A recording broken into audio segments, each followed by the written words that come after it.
I stay on mute, right? I stay on mute. Yes.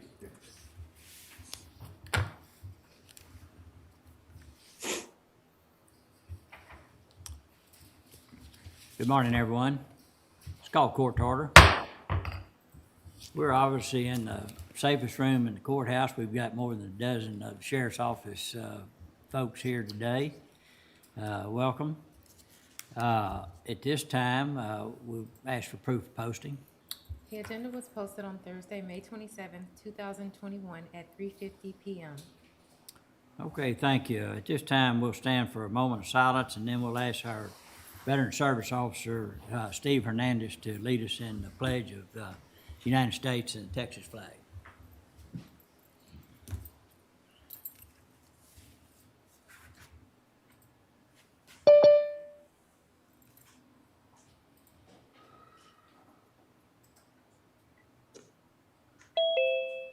Please join me in the pledge. A pledge of allegiance to the flag of the United States of America and to the republic for which it stands, one nation, under God, indivisible, with liberty and justice for all. Now the Texas pledge. Honor the Texas flag. I pledge allegiance to thee, Texas, one state, under God, one and indivisible. Thank you. We do not have anyone registered for public comments. And this is a good day today. We're gonna do the most entertaining thing that we can do, and that's do a budget workshop this afternoon at 1:30. We will start and get the lay of the land financially, how the county is sitting at this time of the year, and then we'll start the budgeting process. That'll go until through August, and then we'll adopt the budget and tax rate for September. All right, Dustin, if you want to pick up the agenda.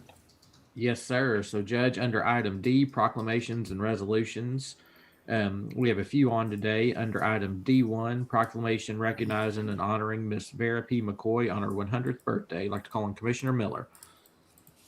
Good morning. Morning. And if it's okay, I'd like to take D1 and D4 together. The first proclamation for Miss McCoy is special to me. She's a dear friend. She knew my mom, and we have gone to church together for over the last 50 years. So she's much deserving of this birthday proclamation, and it will be presented to her at her special event this Sunday. In regards to D4, the proclamation recognizing the annual commemoration of the Juneteenth holiday, that also will be read at the event on June 19th at the annual Family Fun Day in the park. And it is the annual proclamation that our office does in recognition of the state holiday, the emancipation and freedom of the last slaves in the United States here in Texas. And so if it pleases the court, I would like to go ahead and make that motion to approve items D1 and D4. Thank you. Is there a second? Second. There's a motion made and second. Any other discussion? No other discussion. All in favor say aye. Aye. Oppose? Pass. Thank you, Commissioner. Thank you. Item D2 is a proclamation recognizing and honoring Major Ricky Armstrong. I'd like to call on Commissioner Smith. Yes, sir. Thank you. Thank you, Dustin. Ricky, you want to come on up here and be seated right here? Put the camera on you. Before I read this proclamation, I would like to say, and I know Ricky would concur with me, that none of these individual honors are ever possible without the great leadership and support of our County Sheriff, Parnell McNamara, and all the fine men and women who serve McLennan County as the McLennan County or in McLennan County Sheriff's Office. We appreciate each and every one of you. Read the proclamation now at this time. A proclamation of the McLennan County Commissioners Court recognizing and honoring Major Ricky Armstrong for being named the Texas Jail Association 2021-2022 President. Whereas Major Ricky Armstrong received the honor for being named the 2021-2022 Texas Jail Association President, and whereas the Texas Jail Association was formed on June the 4th, 1986, the organization's main objective is to provide a distinct and unified voice for corrections officers working in county jails.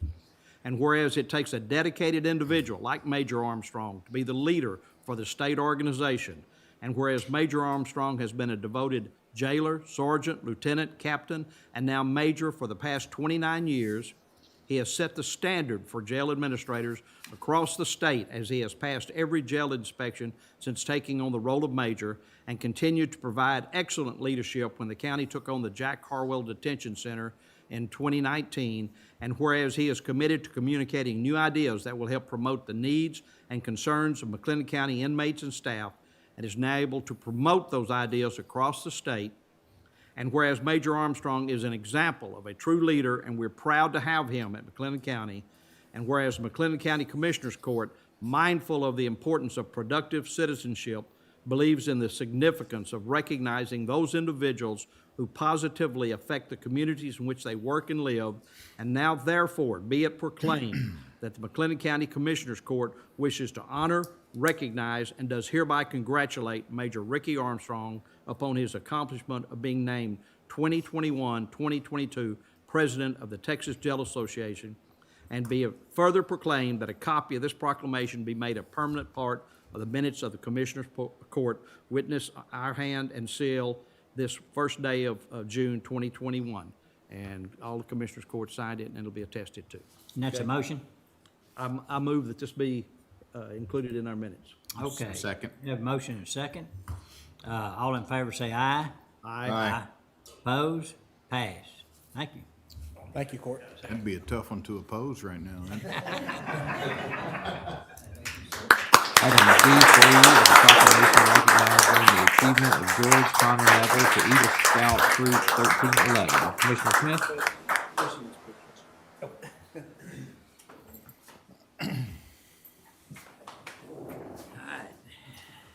Congratulations, sir. Yes, honor well deserved. Thank you. All right, sorry, Judge. You ready for D3? Yes, sir. All right, under item D3 is proclamation recognizing the achievement of George Connor Neville to Eagle Scout Troop 1311. Commissioner Smith? Yes, and I think, Connor, wave at us, are you on there? Are you on today? Okay, Yes. all right. Quite an accomplishment, I understand, and from the proclamation, and also that fewer than 4% of scouts, or somewhere around 4%, ever achieve this honor. It's a great honor, and we're proud to make this proclamation for you today, and we will be presenting it by hand at a later date. That's all right. You bet. All right. All right, congratulations, Connor.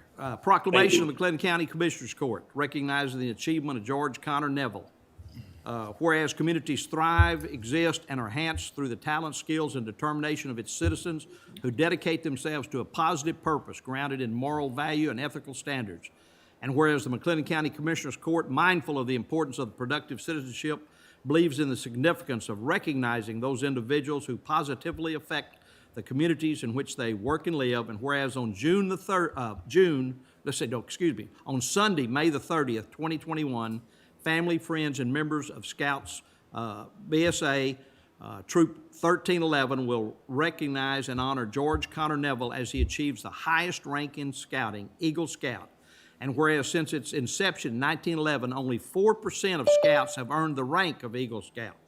Requirements include earning at least 21 merit badges and a demonstrated ideal spirit based upon the Scout oath and law, service, and leadership. And whereas George Connor Neville is a junior at Robinson High School, maybe a senior now, and is a member of the Robinson High School Marching Band. Connor has held many leadership roles within his troop, which includes Den Chief, Quartermaster, Patrol Leader, Assistant Senior Patrol Leader, and Senior Patrol Leader.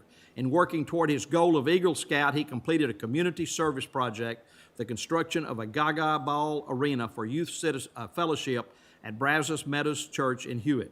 Connor has received a total of 36 merit badges and achieved his Eagle Scout rank on February the 25th, 2021. George Connor Neville, focused, creatively resourceful, and steadfastly determined, will receive his medal and badge on Sunday, May the 30th, 2021, to officially recognize his attainment to Eagle Scout. And now therefore be it proclaimed that the McLennan County's Commissioner Court, in recognition of this noteworthy achievement, wishes to officially acknowledge George Connor Neville and his elevation to Eagle Scout of Scouts, Boy Scout of America, Troop 1311, and does hereby congratulate him for his leadership, commitment, and dedicated service to our McLennan County, Texas community, and be it further proclaimed that a copy of this proclamation be made a permanent part of the minutes of the Commissioner's Court. And I move that we accept this into our minutes. Second. Okay, we have a motion and a second. No discussion. All in favor say aye. Aye. Opposed? Passed. Congratulations, Connor. Thank you. Thank you, Connor. All right, would you like to say a few words? I don't know. I wasn't planning on it. That's okay, Thank Connor. you, I though. don't blame you, Connor. Quite an accomplishment. Thank you. It is. I've got two family members that made that degree of Eagle Scout, and I've noticed through their continued as they develop into good young leaders, and those skills are always be with them. So congratulations, and we appreciate all the youth in our community that try to achieve these different levels of leadership. So thank you very much. Thank you. Okay, Dustin? All right, moving on to item E, the consent agenda. The suggested pull items are E3A, HR matter for Road and Bridge Precinct 4, E3B, Department Head Incentive Pay, and E3C, County Court at Law Number 3. Okay, are there any other suggested pulls? If not, with the exception of those pulls mentioned, is there a motion to approve the consent agenda? So moved. Second. We have a motion and a second. Any other discussion? No other discussion. All in favor say aye. Aye. Oppose? Pass. Okay. All right, Judge, moving down to item M1, discussion and or action on matters regarding COVID-19. Judge, I believe you'd like to talk about upcoming court sessions. Yes. I think we've hit a great milestone in the community with a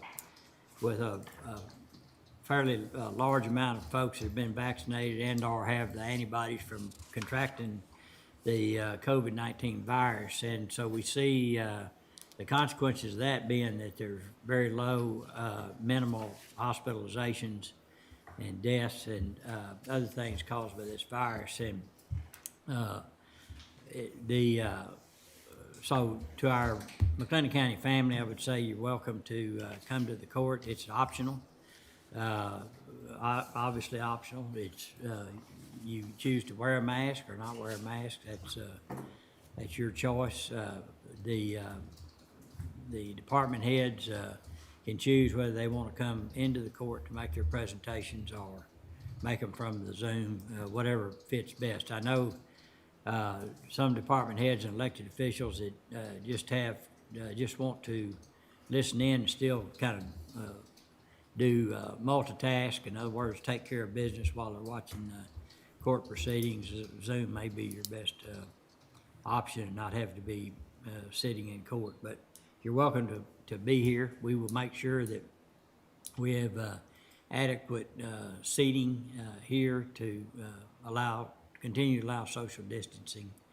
You will need to wear a mask when you come into the courthouse, but once you come into the courtroom and have a seat, you may remove it if you choose to. And then on the 15th of June, I believe that's our next meeting, the 15th. Yes, sir. And then we will talk in court about whether to open the court to public access again. So, feel good about things kind of getting back to normal, if we can remember what that is.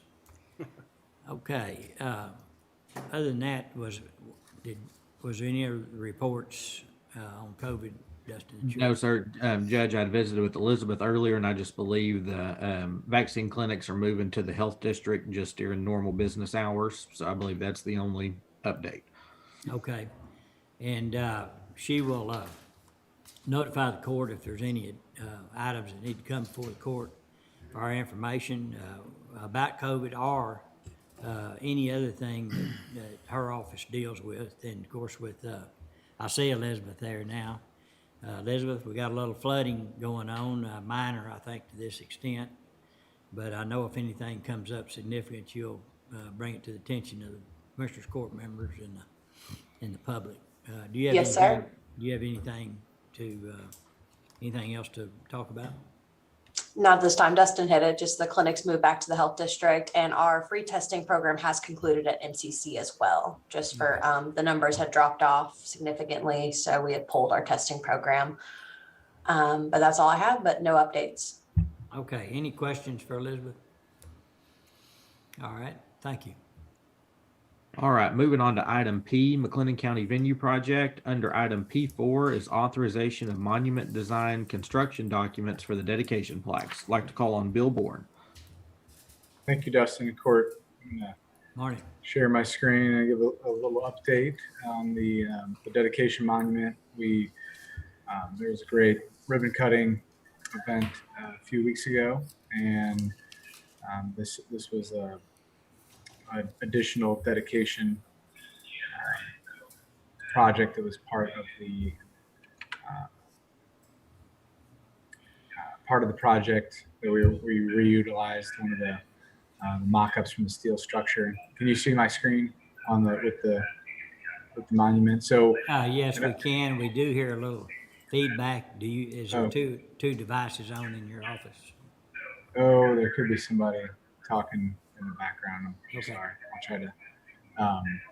We have. I'll try to be quick here. So working with John Irwin, the lighting plaques and the acrylic panels are ordered, and so the final approval is to look at.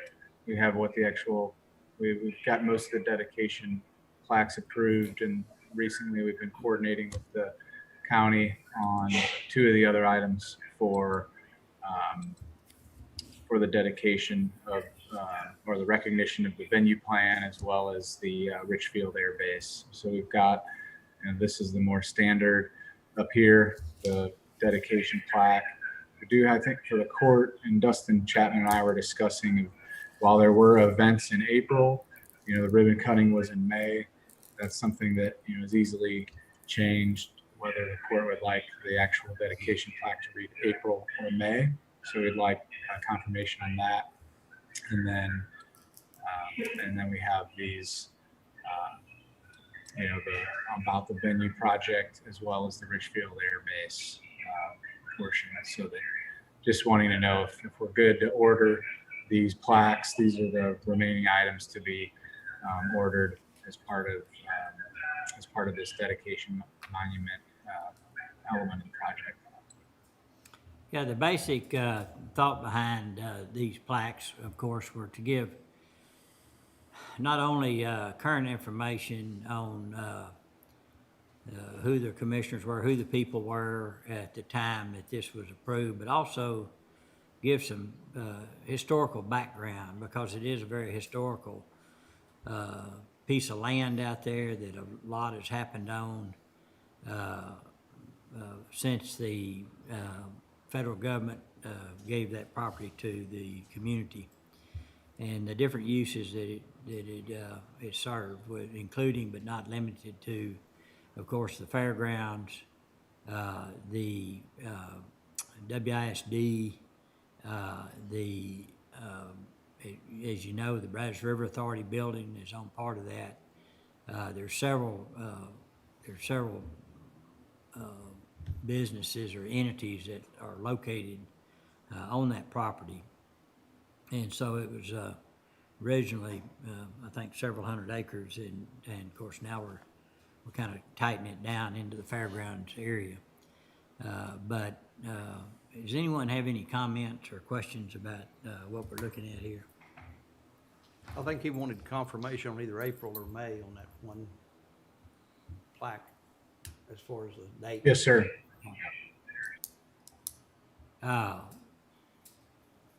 Any thoughts on that? I think May was the dedication date. Yeah. That makes sense. Yeah, May was dedication. So, how Yeah, about we- May? We can, we'll update that and get that sent over to John Irwin to get these plaques in the queue to be ordered. Okay. Thank you. Any other questions or comments? If not, is there a motion to approve this concept? So move. Second. Motion made and second. Any other discussion? No other discussion. All in favor say aye. Aye. Oppose? Pass. Thank you, Bill. Thank you, Court. Judge, next we have a few items for Charles Brady to address. I'd like to Okay. go to item K1. This is regarding a piece of property in the city of Eddy. K1A is action to rescind previous authorization of tax resale deed. And K1B is discussion or action regarding request to convey undivided interest to property in the to the city of Bruceville Eddy for public use. And I know court had some additional questions, and Mr. Brady was going to visit with the city. So I'd like to call on Charles. Morning, Charles. Okay, we actually, it was Commissioner Smith. We contacted Commissioner Smith's office, and Commissioner Smith was kind of quarterbacking that for us about the contact of the city and everything. So Commissioner Smith, did you find anything out or? Yeah, yes, a little bit. First of all, the school district, talked with the school district, and they're not going to have that on their agenda until June the 10th, and they will let us know on the 11th what the decision of the Board of Trustees is there at Bruceville Eddy. And I believe in talking with the city, and Chrissy talked with the city secretary, or administrator, and it was actually really premature to bring it to us that the city hasn't actually acted on anything at this time. So I think at this time, our best position moving forward would be to defer it until we know for certain what the city's intentions are, and also what the intention will be of the school district. Okay, and that was my understanding as well. On the 10th, I'll be there at the school board meeting, and I'll kind of keep my ears to that, Commissioner, and I'll be of service wherever I can be where this is concerned. We got a letter from the city's attorney, and we put it on the agenda as a result. Our understanding is that they were ready for the conveyance, and they were ready for things to move forward, and obviously that's not the case. So we'll be in contact with both parties and see if we can't help out where we can. Thank you. Okay, so we may want to defer that particular item, Please. I would, that would be my motion, Judge. K1A and B. K1A and B to defer. All right, we have a motion. Is there a second? Second. I'll second. Any other discussion? No other discussion. Is there a motion? Excuse me, I have a motion. All in favor say aye. Aye. Oppose? Pass. All right, and Judge, we have one more item for Charles under item N10, discussion and or action on process for properties acquired in trust by McLennan County, including approval of resolution. Charles? Okay, thank you, Dustin. 34.05 of the tax code, Your Honor, basically provides that if a property is struck off in the name of McLennan County, and that happens, or that's been happening quite a bit over the years, and there's a few of those that have been built up, what it allows us to do is put that property back up on the courthouse steps to be auctioned off. And historically, the properties that didn't sell on the courthouse steps in their initial sale, we've never put them back up on the courthouse steps to sale at the resale, because we kind of figured if it didn't work once, why would it work the second time? Well, we're in a far different market in today's day and age. The resale process that we've been going through, where we post the properties on our website and wait for folks to get a hold of us. And then we seek approval from each of the taxing authorities. That's lengthy. And it really doesn't yield a whole lot of bids. And in this market, the way that things are behaving, we can sell pretty much anything on the courthouse steps. And what this will do is it'll allow us to do that. It's a standing resolution from the county that will allow us to resell properties on the courthouse steps. And now we're going to gain the consent of the other taxing authorities that we represent. There are a few cities that wouldn't want us to do it that way. But where nobody objects, we can put this back up for sale very quickly, and we can get it deeded over to somebody, to a purchaser very quickly, and we can get it back into a taxable status very quickly, which is good for revenue for the county, and it's good overall for all of the taxing authorities that we hold those properties in trust for. But again, it requires the resolution, and that's why we've proposed that today, Your Honor. And I'm here for any questions that y'all may have. Okay, any questions for Charles? I just have one. Yes, Commissioner. This process would come after we've exhausted all of the attempts by the original property owner to perhaps pay off these taxes. Does this come at the end of all of that exhaustive process? Oh, yes, yes, Commissioner. The way that this works is that these are resale properties. So the lawsuit that we gain judgment on the property, where we gain judgment on the property, that lawsuit has been concluded in many cases several years. And the lawsuit, we have to serve the owners of the property. We have to cite them by posting. Many cases, there's an ad litem attorney that's been appointed to represent their interests. And they have several opportunities to pay prior to that. And then when judgment comes, they still have opportunities to pay. And then once we post the property for sale, the sheriff has the responsibility to send out another notice to let them know, hey, you have one more chance to pay this off prior to it being sold. And after it's sold and we try to sell it and nobody wants to buy it, it is struck off and ends up in the ownership of the county. So all of that has already happened in many cases several years in the past. And what we're dealing with now is a piece of property that's in the ownership of the county that's in an untaxable status. So that's, but to answer your question, yes, ma'am, that we've done an awful lot of that already. Thank you. Any other questions? Okay, is there a motion to approve N10? Motion to approve. Second. Have a motion and a second. Any other discussion? No other discussion. All in favor say aye. Aye. Oppose? Pass. Thank you, Charles. Okay, thank you, Judge. That's all I have this morning. May I be excused? Yes, thank you. Thank you. All right, Judge, we have a few items for Chris Collins. I'd like to All right. start with item N6, Greater Waco Chamber of Commerce Monthly Economic Development Report for April 2021. Chris? Good morning, everyone. Hope you Morning. had a nice long holiday. I'm going to share my screen with you. I apologize. I'm dealing with some allergies right now, so if I lose my voice, sorry.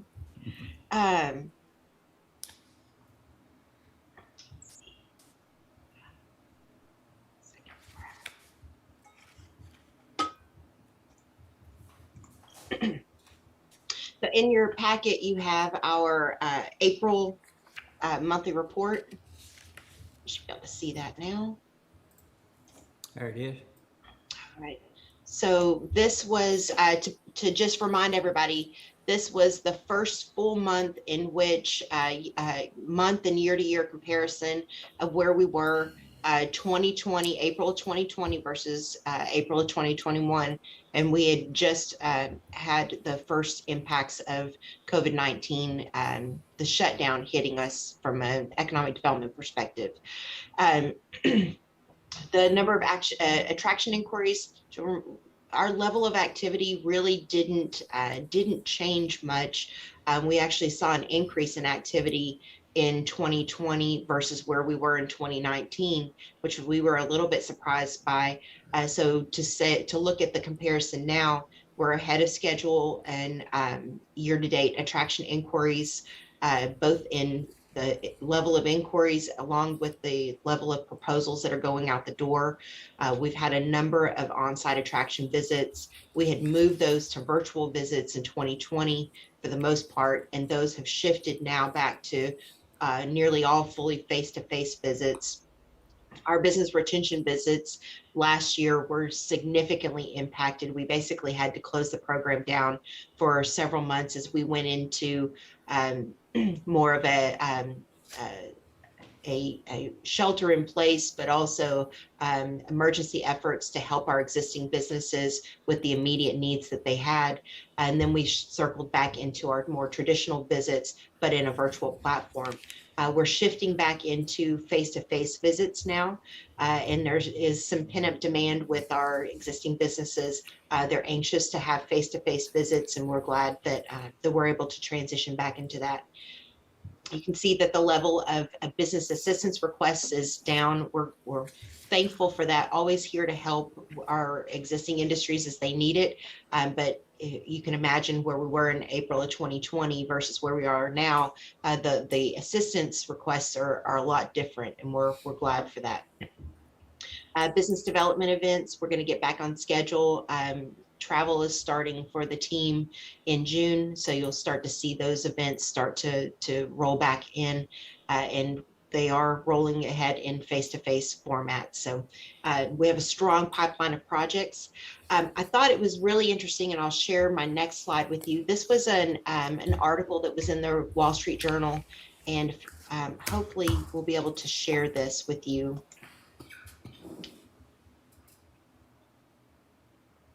Let's see.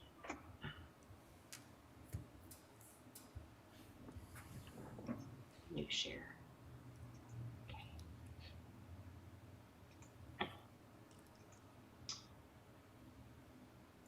Can y'all see the map of the United States? Yes. Yes. Okay, great. So this is the level of movement that was occurring during 2020 across the country. And you can see that there was a lot, when you look at the Texas Triangle here, a lot of movement coming into that area. And we're right here in the midst of that, receiving a lot of new folks into the area too. And it's really interesting to look and see where people were exiting. You can see that there was a lot of movement out of the state of New York. Some of that was coming into the state of Texas, a lot of it moving south into Florida. When you look at the East Coast, a lot of movement outside of that area. We received a lot of activity out of people moving out of Chicago into Texas. But I think the one that's most interesting is the level of activity with people moving out of California. And you can see the level of activity coming out of the LA area, especially into Texas. We're seeing a lot of that, those folks moving into our own area too. And then when you look a little bit further at the Washington State area and the Portland, Oregon area, a lot of movement into the Texas Triangle from there too. So I thought that was a really interesting thing to share with y'all. It kind of goes back to what we're feeling from an economic development perspective. Let's see, can y'all see my screen again? Not yet. Okay.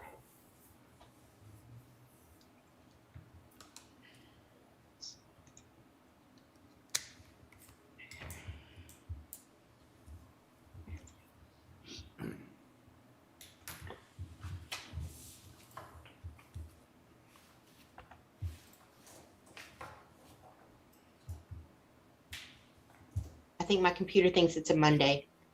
Chris, on that map, those bright areas, are those people moving or companies moving, or what are they? Those are people. Those are And they're- actual people, and that's what the article was about, was the changing of zip codes. So Oh. it followed the dots into new zip codes, and so every one of those dots was moving, but a lot of movement Right. within. And of course, I guess a lot of them are following company moves too, so, That's right. yeah. Yeah, we can only hope they remember why they moved.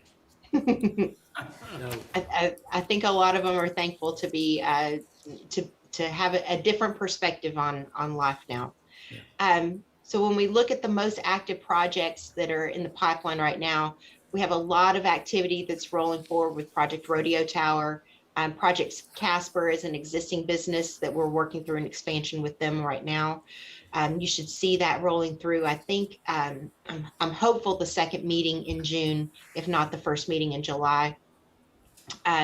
Project Chase is moving forward as well. They've just been very slow. They've had some recent leadership changes that have just slowed their process and their internal process down. But we're moving ahead with that. Project Spin is one that southeastern U.S. based company that's looking at a distribution opportunity in the area that would meet at Commissioner Jones and Commissioner Miller's jurisdictions.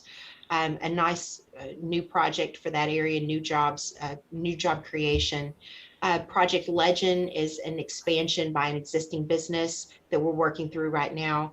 Project Palm is one that had been on hold previously during COVID-19. That project has circled back around, and we hosted their leadership here 2 weeks ago to revisit land options. So a lot of good activity in the pipeline right now, and we should have a very strong 2021 in announcements.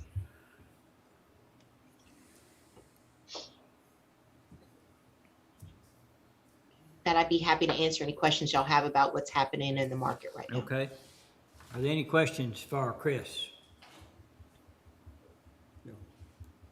Okay, anything else, Chris? I do have a couple of other items on the agenda, All but right, let me take care of N6 here, Great.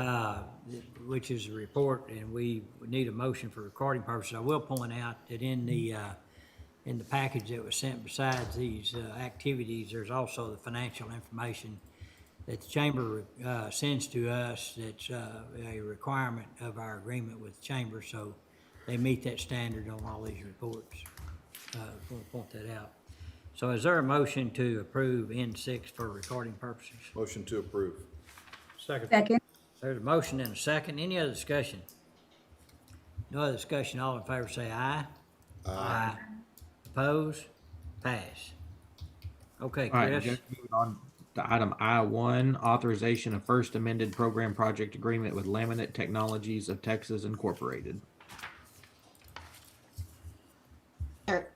In August of 2020, the city and the county both approved program project agreements through the Waco McLennan County Economic Development Corporation with Laminate Technologies of Texas.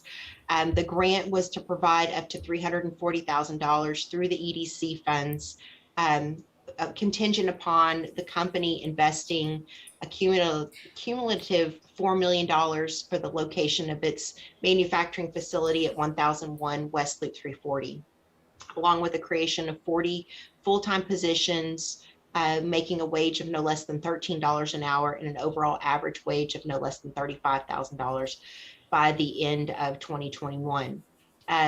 Their investment schedule has differed from the original projections, and the company has requested to amend its program project agreement to reduce the overall capital investment requirement and also make some amendments to the wage side of it.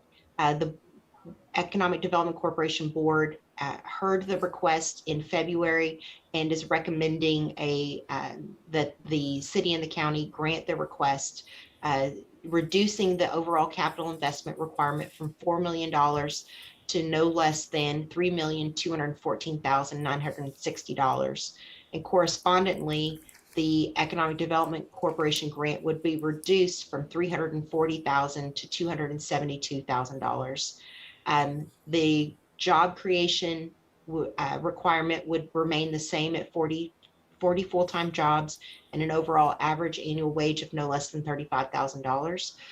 But the base hourly wage would increase from $13 an hour to $15 an hour. With this, all of other commitments in the agreement would remain the same. And the city and the county would each pay $136,000 each for a total of $272,000.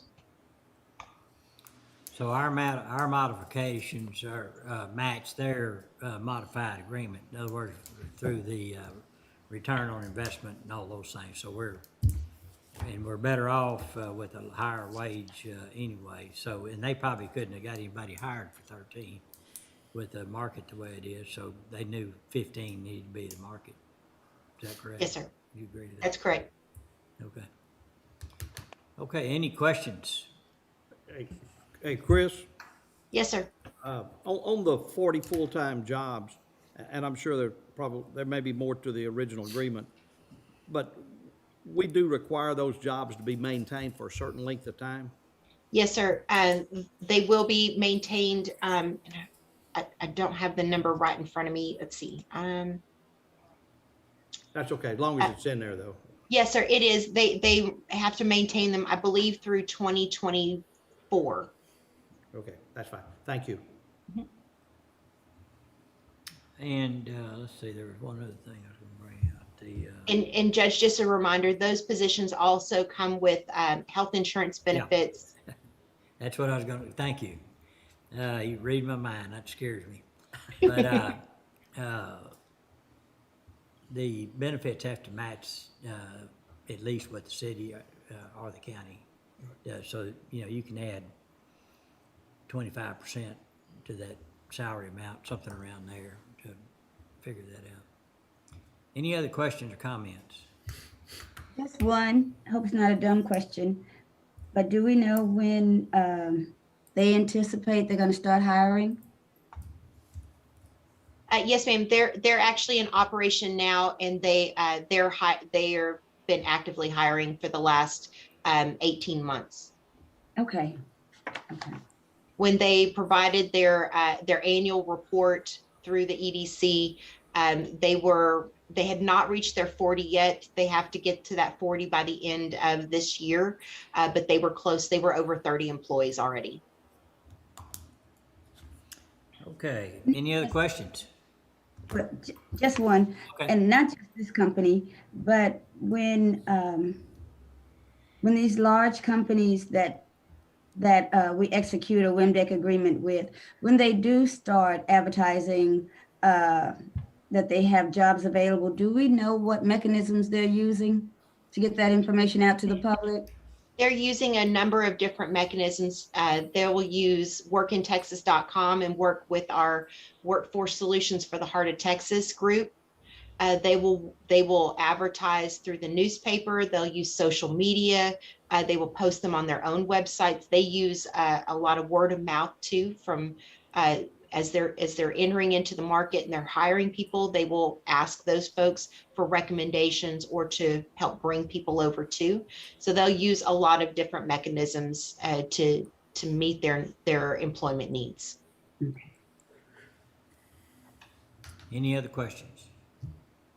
If not, is there a motion to approve the first amended program project agreement with Laminate Technologies of Texas Incorporated? So moved. Is there a second? Second. Motion made and second. Any other discussion? No other discussion. All in favor say aye. Aye. Oppose? Pass. All right, Judge, under item I2, authorization of first amended program project agreement with Jessup Manufactured Housing LLC. Chris? Yes, sir. Thank you, Dustin. In April of 2018, the city and the county executed a program project agreement between the Waco McLennan County Economic Development Corporation and Jessup Manufactured Housing.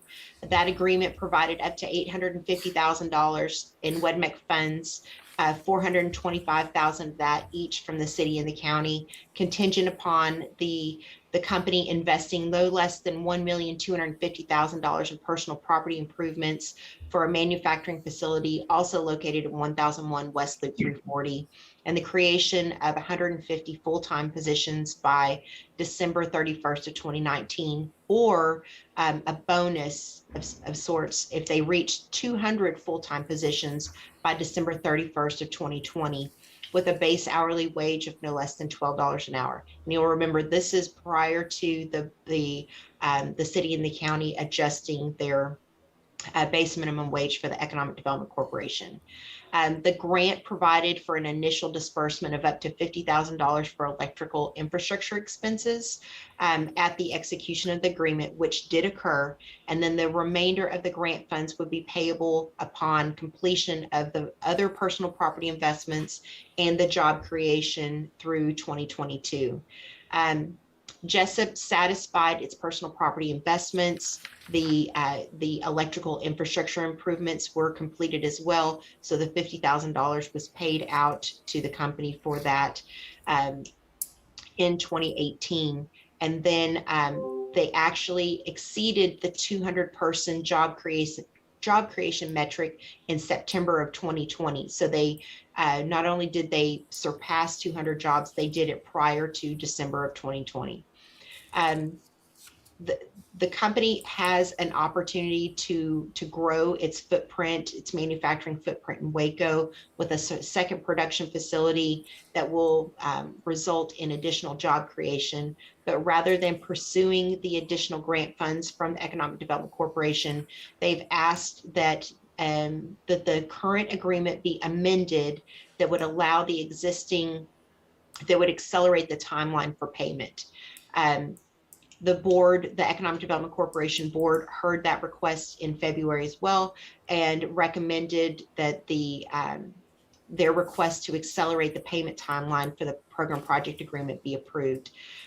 This would essentially allow them to bring the balance of those funds, the balance being $800,000 available, making that available now. That would assist them with their expansion. But all of their commitments would remain the same. The one thing that does change with this is that their base wage changes from $12 an hour to the new level of $15 an hour with this as well. So this would hold those jobs in place through December 31st of 2023, and they also provide health insurance benefits per the guidelines of the Economic Development Corporation. Okay. And that's an industry that's doing very well right now. Yes, sir. Any questions or comments for Chris? I just have one. And again, this one is general, I guess, across projects. When we give them the timeline by which they need to retain those jobs, in most cases, they go beyond that, correct? Because they retain those jobs during the life of the company per se. That might be a bad way to express it.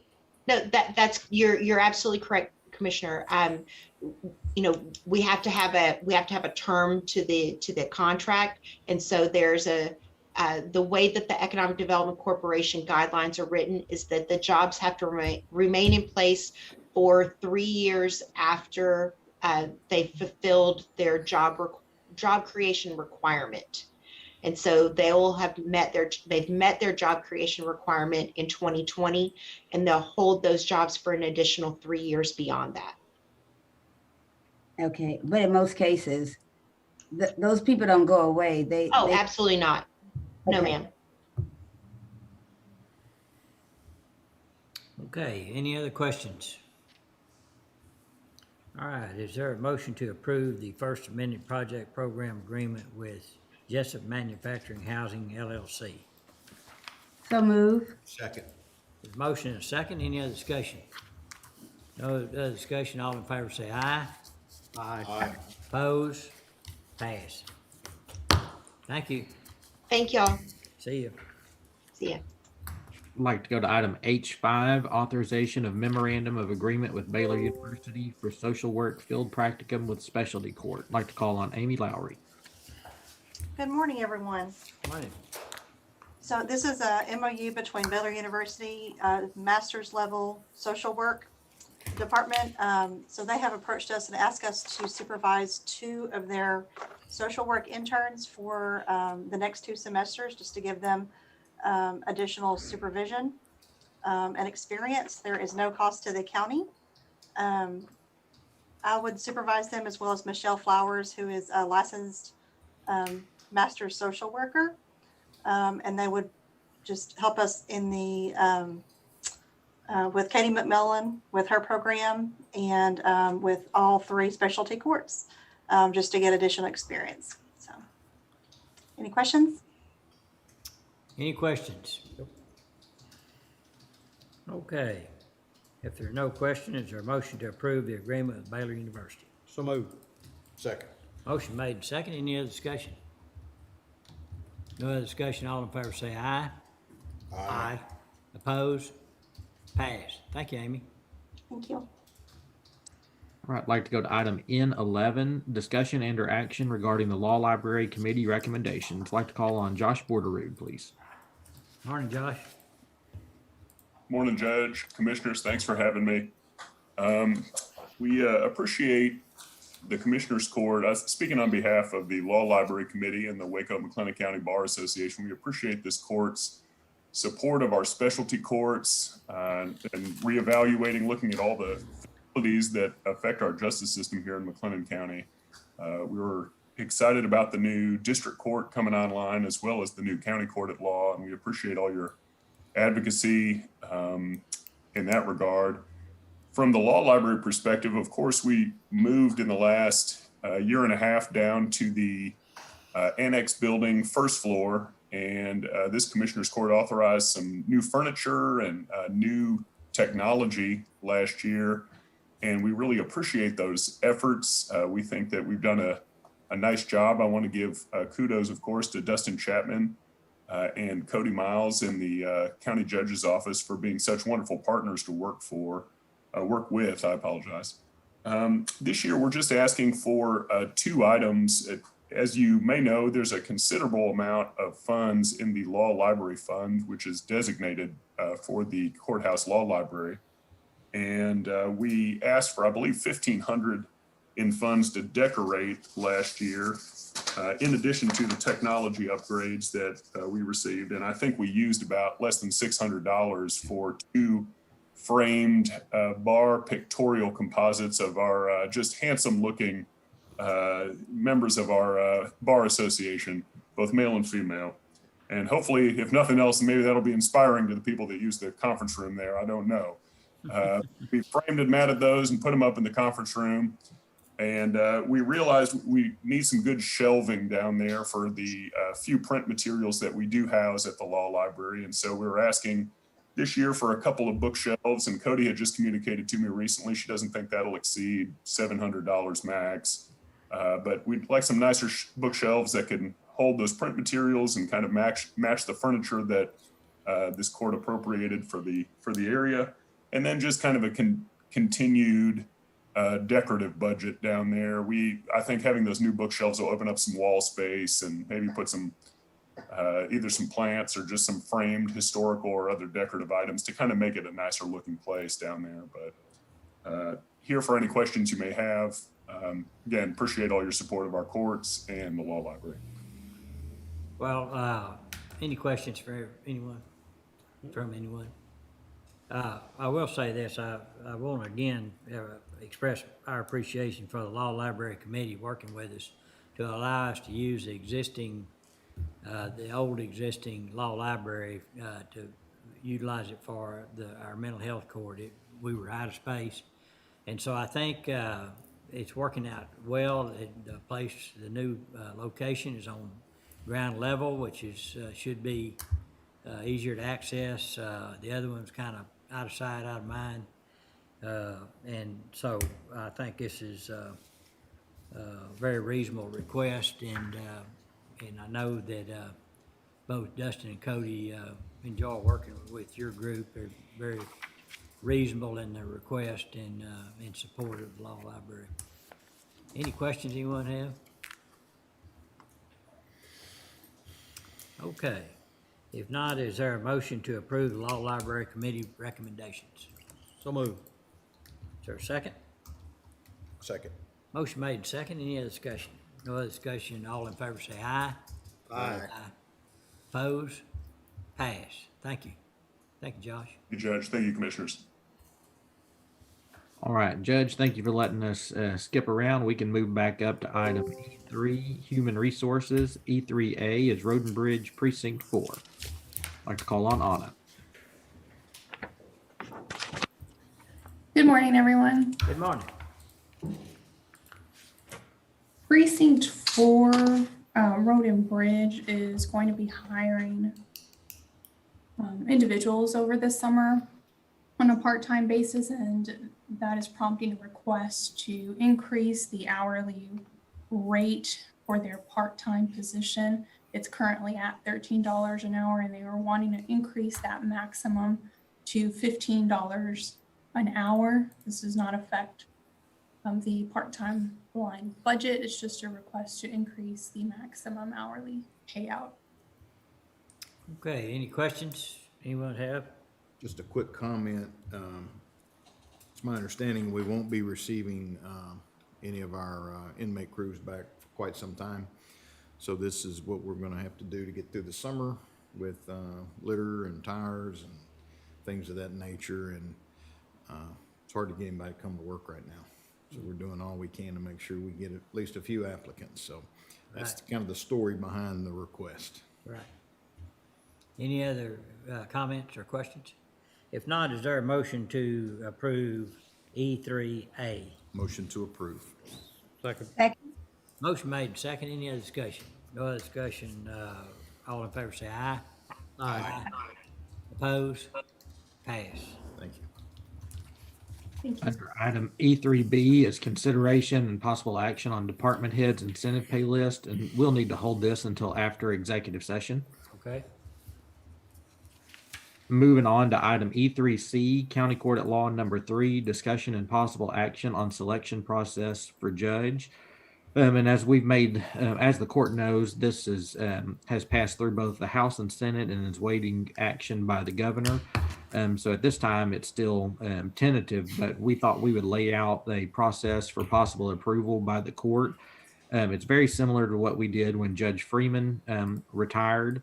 And so we could post a vacancy notice on our website and then also get communication out to the bar that we would begin accepting letters of interest for this County Court at Law number 3 judge position until 5 p.m.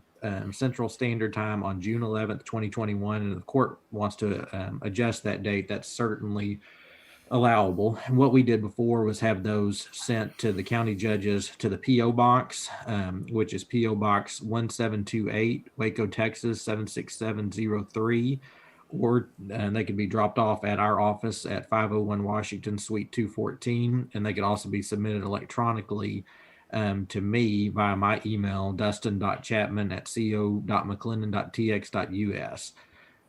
Only attorneys licensed by the State Bar of Texas and in good standing with the State Bar of Texas would be eligible for consideration.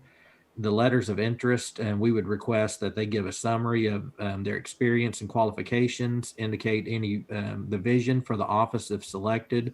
Some examples for that would be any improvements, any programs they would like to run, docket control, etc., and then also explain their interest in the position.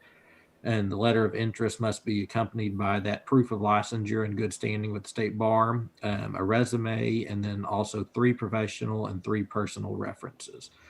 And so, Judge, if the court approves this process, we can post this on our website, and then, like I said, also share it with the bar and with others. And don't know if the court is okay with that process or anything that y'all would like to see added. We can certainly incorporate that.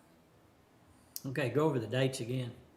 So we could start accepting them really this afternoon or tomorrow if the court's okay with that, and then have them due by 5 o'clock on Friday, June 11th. June 11th, okay. All right, any thoughts on that? or any questions, you might have for Dustin? 9 days, you think sufficient to get people? Yeah, Okay. they're already beating the doors All down. right, so- yeah, I know that. Yeah. Yeah, I think, you know, the people that are interested are already tuned in and waiting for our guidelines today. And I talked to State Representative Doc Anderson on Saturday when it got approved.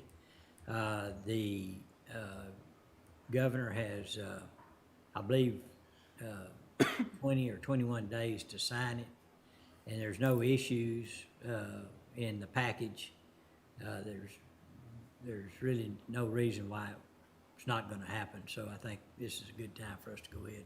Is this a standalone item, legislative action? It was a No. standalone, or was it included in some other? It was included with some other local bills, Okay.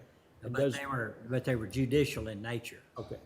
But he does have does he have the power to line item veto those if he wants to, or would he have to veto the entire bill? I don't know the answer to that, but Doc, State Representative Anderson didn't see any issue that the governor would have with it at all. He's had a chance to look at all this stuff while it was being processed. The only adjustments made weren't in our piece of it. There were others, and those were all resolved and got unanimous support. And so I don't really see any reason why they shouldn't. And Judge, I think we can communicate that, of course, this is contingent on the actual creation of county court. We can include that in our correspondence if y'all would like. Okay, and then it'll also create the district judge position that would be appointed sometime in, between, probably after the budget year, for placement in September of 2022. So, and that'll be on the governor's, job to do that. Okay, any thoughts about the schedule and the process and the wording and those things? All right, if not, is there a motion to approve the outline that Mr. Chapman laid out? So moved. So moved. Second. All right, we have a motion and a second. Any other discussion? No other discussion. All in favor say aye. Aye. Opposed? Pass. Thank you. All right, moving on to item F, budget amendments under F1 regarding the FY21 budget. Like to call on Francis. Thank you, Justin. So starting with F1A. F1A is a budget amendment in the general fund for JP3. This was an item that was deferred on the last agenda. It's requesting funds moved into their department to purchase a body temp and facial recognition scanner. There was some more information that was needed. And this is something that could be purchased using ARP, the American Rescue Plan funding. But I think there were also further questions about, was this something that other JPs needed or other courtrooms needed? And I don't have any additional information at this time on that. So we can defer this again unless someone has some additional information there. Moving on to F1B1. This is a certification of revenue for auction. Hold on just a second, Francis. Excuse Sure. me. Is there, do we want to defer that? or- With Commissioner Jones, we don't know if he's Yeah, had any okay. information to bring forth to the court. So at this time, I'll go ahead and make a motion to defer F1A. All right. Is there a second? Second. Have a motion and a second. Any other discussion? No other discussion? Yeah, yes, ma'am. Go ahead. I'm sorry. I'm a little quick. Does it just happen to come with a facial recognition?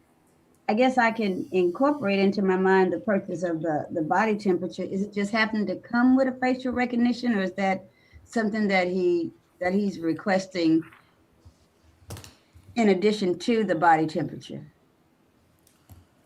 I guess I'm the use of the need of the facial recognition.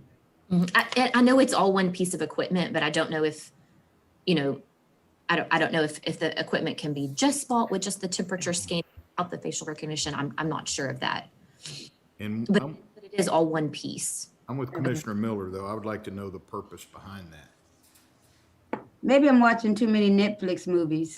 I watched one last night and they used facial recognition to catch a bad guy. So if it's on the internet, it's bound to be true. I know they can be purchased separately, but there are body temperature scanners and facial recognition scanners. I guess this is a combo. But it would be helpful if the judge would speak to the court about this so we would understand it. I don't think anybody's saying they support it or don't support it. We just need to understand why we need that. I'm assuming that's a feature that costs more money. I mean, it doesn't come free, I'm sure. So we don't have an answer to that. But we do have a motion and a second on the first. Yeah. Okay. All in favor say aye. Aye. Aye. Opposed? Pass. Thank you. Okay, so F1B1, this is a certification of revenue for auction proceeds in the amount of $7,172.50. And then there's a related budget amendment. The request is by Road and Bridge 3 to increase their capital outlay line item by that same amount. F1B2, this is a certification of revenue for an interlocal agreement with the city of Leroy. The proceeds are $10,500. And then there's also a related budget amendment requested by Road and Bridge Precinct 3 to increase their road construction materials by that same amount.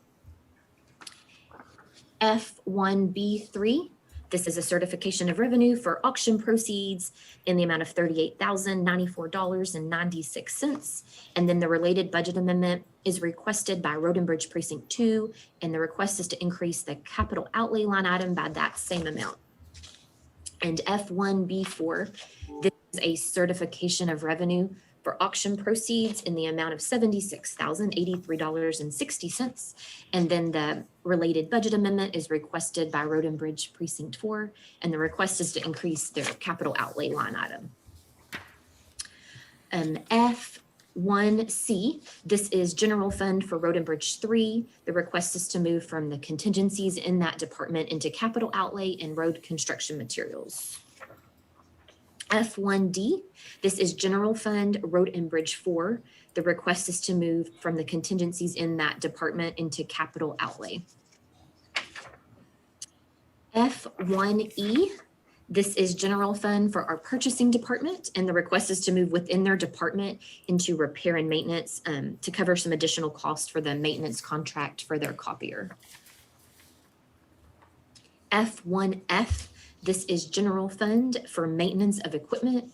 The request is to move from multiple line items within that department into the repair and maintenance line item.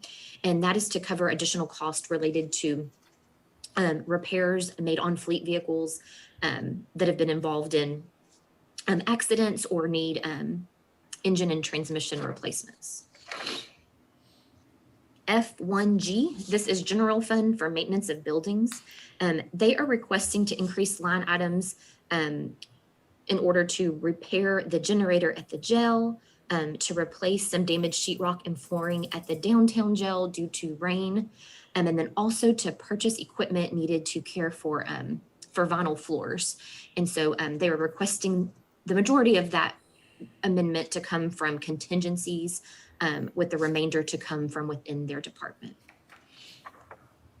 F1H, this is in the Permanent Improvement Fund, Fund 401.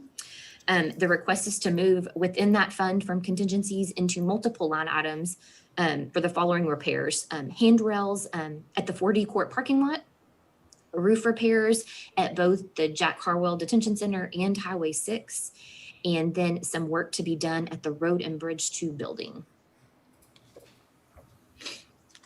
F1I, this is general fund for Highway 6 and Jack Harwell departments. They are requesting to increase part-time and overtime pay as well as supplies within those departments. They are moving from other salary line items to move into the part-time and overtime pay, and then from repair and maintenance to increase the supplies, but they're able to move within all of those departments to make these changes. F1J, this is the Records Management Fund. The request is to purchase a new wide format scanner with stand. There is a quote attached, and then that would increase the capital outlay line item within that special revenue fund. F1K1, this is general fund for JP4, and they're requesting to move from the countywide contingencies into their language translation.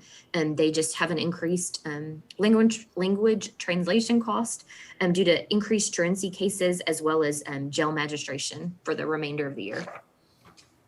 F1K2, this is in the Justice Court Assistance and Technology Fund, also for JP4, and they are requesting to move into the furniture and equipment line in order to purchase camera equipment, and monitors that will be used for jail duty and virtual court proceedings.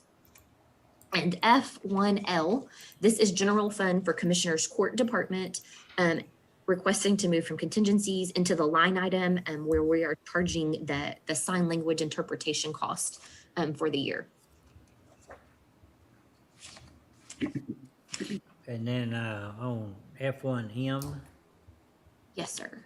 And Judge, that's a separate, it's an invoice from TAC. We actually need to defer it. I was visiting with David Ives and we have some questions on some drones were coming off our coverage and some were being added, and we just want to make sure this is correct.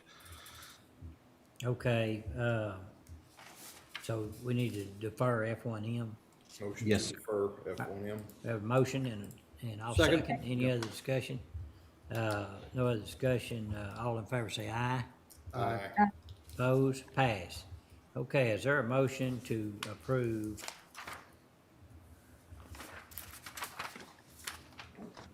F1B through F111 or F1L? So move. Is there a second? Second. Motion and a second. Any other discussion? No other discussion. All in favor say aye. Aye. Opposed? Pass. Under item F2 regarding the FY22 budget, Francis, is this everything you're planning for this afternoon? Yes, so we can come to that whenever the court would like to, but I know the plan was to come back after lunch. Okay. All right, nothing under item G, bids, RFPs this week. Under item H, contracts and interlocal agreements. Under H1's authorization of Universal Cloud Agreement and related order form with Cisco WebEx for meeting zone host licenses for mental health court services. Back on May the 4th, the court approved a quote with WebEx for us to be able to use WebEx for our mental health commitment hearings. This is just the actual agreement that goes along with that, and the amount on the agreement is the same as the quote we received, which is $25 a month. Okay, any questions about that? Is there a motion to approve the agreement in order with Cisco WebEx? So move. Second. We have a motion and a second. Any discussion? No discussion. All in favor say aye. Aye. Opposed? Pass. Under item H2, authorization of support and maintenance agreements with Excella Technologies, HOV Services. H2A is regarding document imaging software for the Sheriff's Office. David Ives. So this is our paper vision system for the digitization of records, and we're kind of been using this service for years, and this is just the renewal of that contract. The increase in this contract is slightly less than 3%. Okay, any questions? If not, is there a motion to approve the agreement with Excella Technologies? So move. Second. Have a motion and a second. Excuse me. Yeah, okay. Any questions? No questions. All in favor say aye. Aye. Opposed? Pass. H2B is regarding Wix and Wilson scanner for records management. Lisa? Yes, good morning. Morning. This is the renewal for the equipment used by the archives office for digitizing records as well for a number of offices. This annual renewal has increased about 5%. The cost for this upcoming year is $3,260.39 for a one-year renewal. Any questions for Lisa? What's the pleasure of the court? Motion to approve. Second? Motion made, second. Any other discussion? No other discussion. All in favor, say aye. Aye. Opposed? Pass. Item H3, authorization of agreement for engineering services with BGE Incorporated for Panther Branch Road low water crossing at Rock Springs Creek. Zane? Yes, sir. Thank you. This is for an engineering service agreement with BGE to do the drainage study, preliminary engineering services, and final design and construction phase services to cross the creek on Panther Branch Road in Precinct 4. They'll do a drainage study if the court approves, and that drainage study will determine whether or not a bridge or a culvert will be designed for the creek crossing. And so in this agreement, it's got two different prices, one for the bridge option and one for the culvert option. And once we have the drainage study completed and reviewed, then we can, a decision can be made whether to go with the bridge or the culvert option. And so this agreement has been reviewed and is recommended by the engineering office for approval. And so Zane, really what we're doing today is just approving the drainage study. I'm looking for approval for the agreement. And so the agreement would start off with the drainage study. And if the drainage study concluded that we should proceed for the bridge or culvert, then I'd like the court's approval just to allow my office to direct the engineering consultant to design either the bridge or the culvert.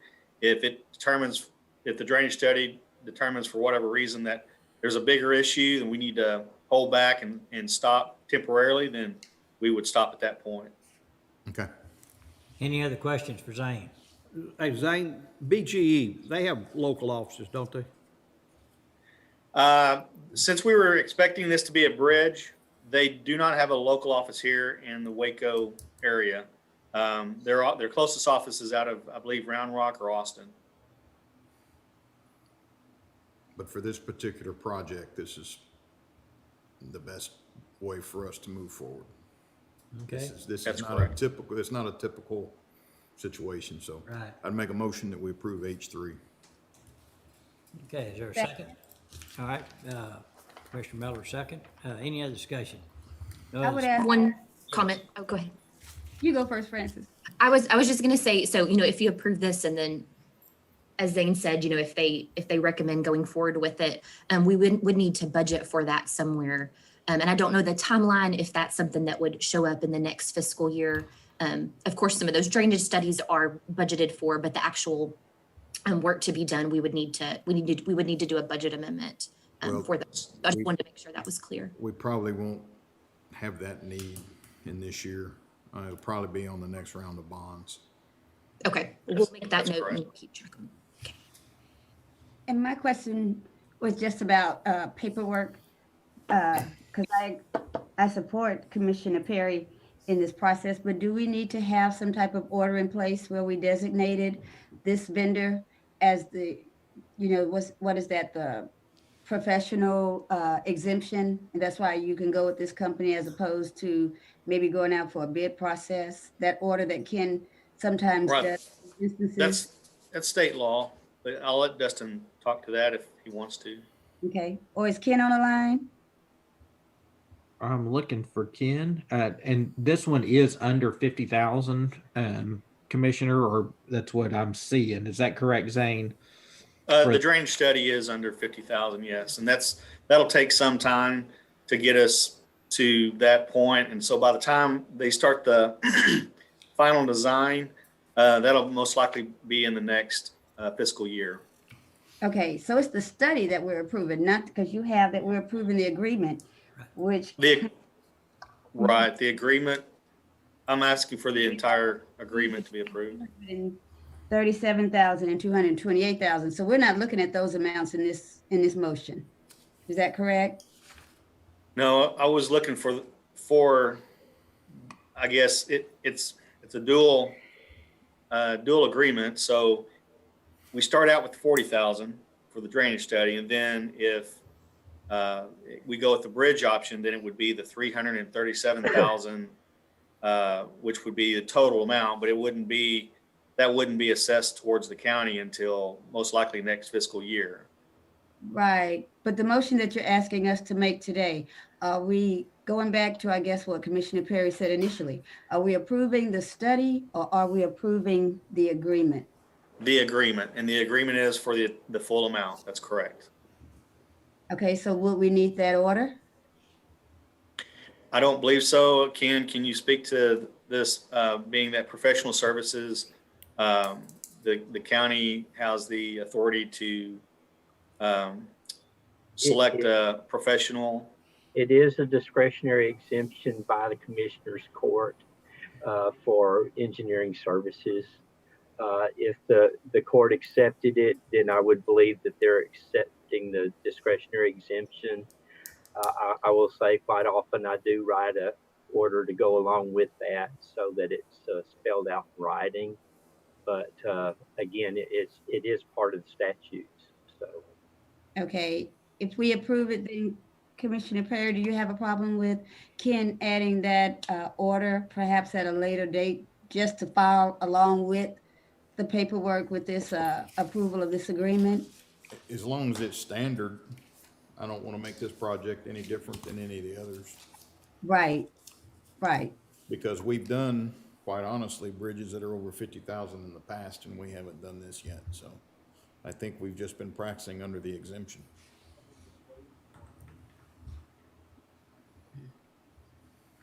And I guess we're saying the same thing. I just want us to do what we always do. And if we have that order, I'd like the order. I've seen the order.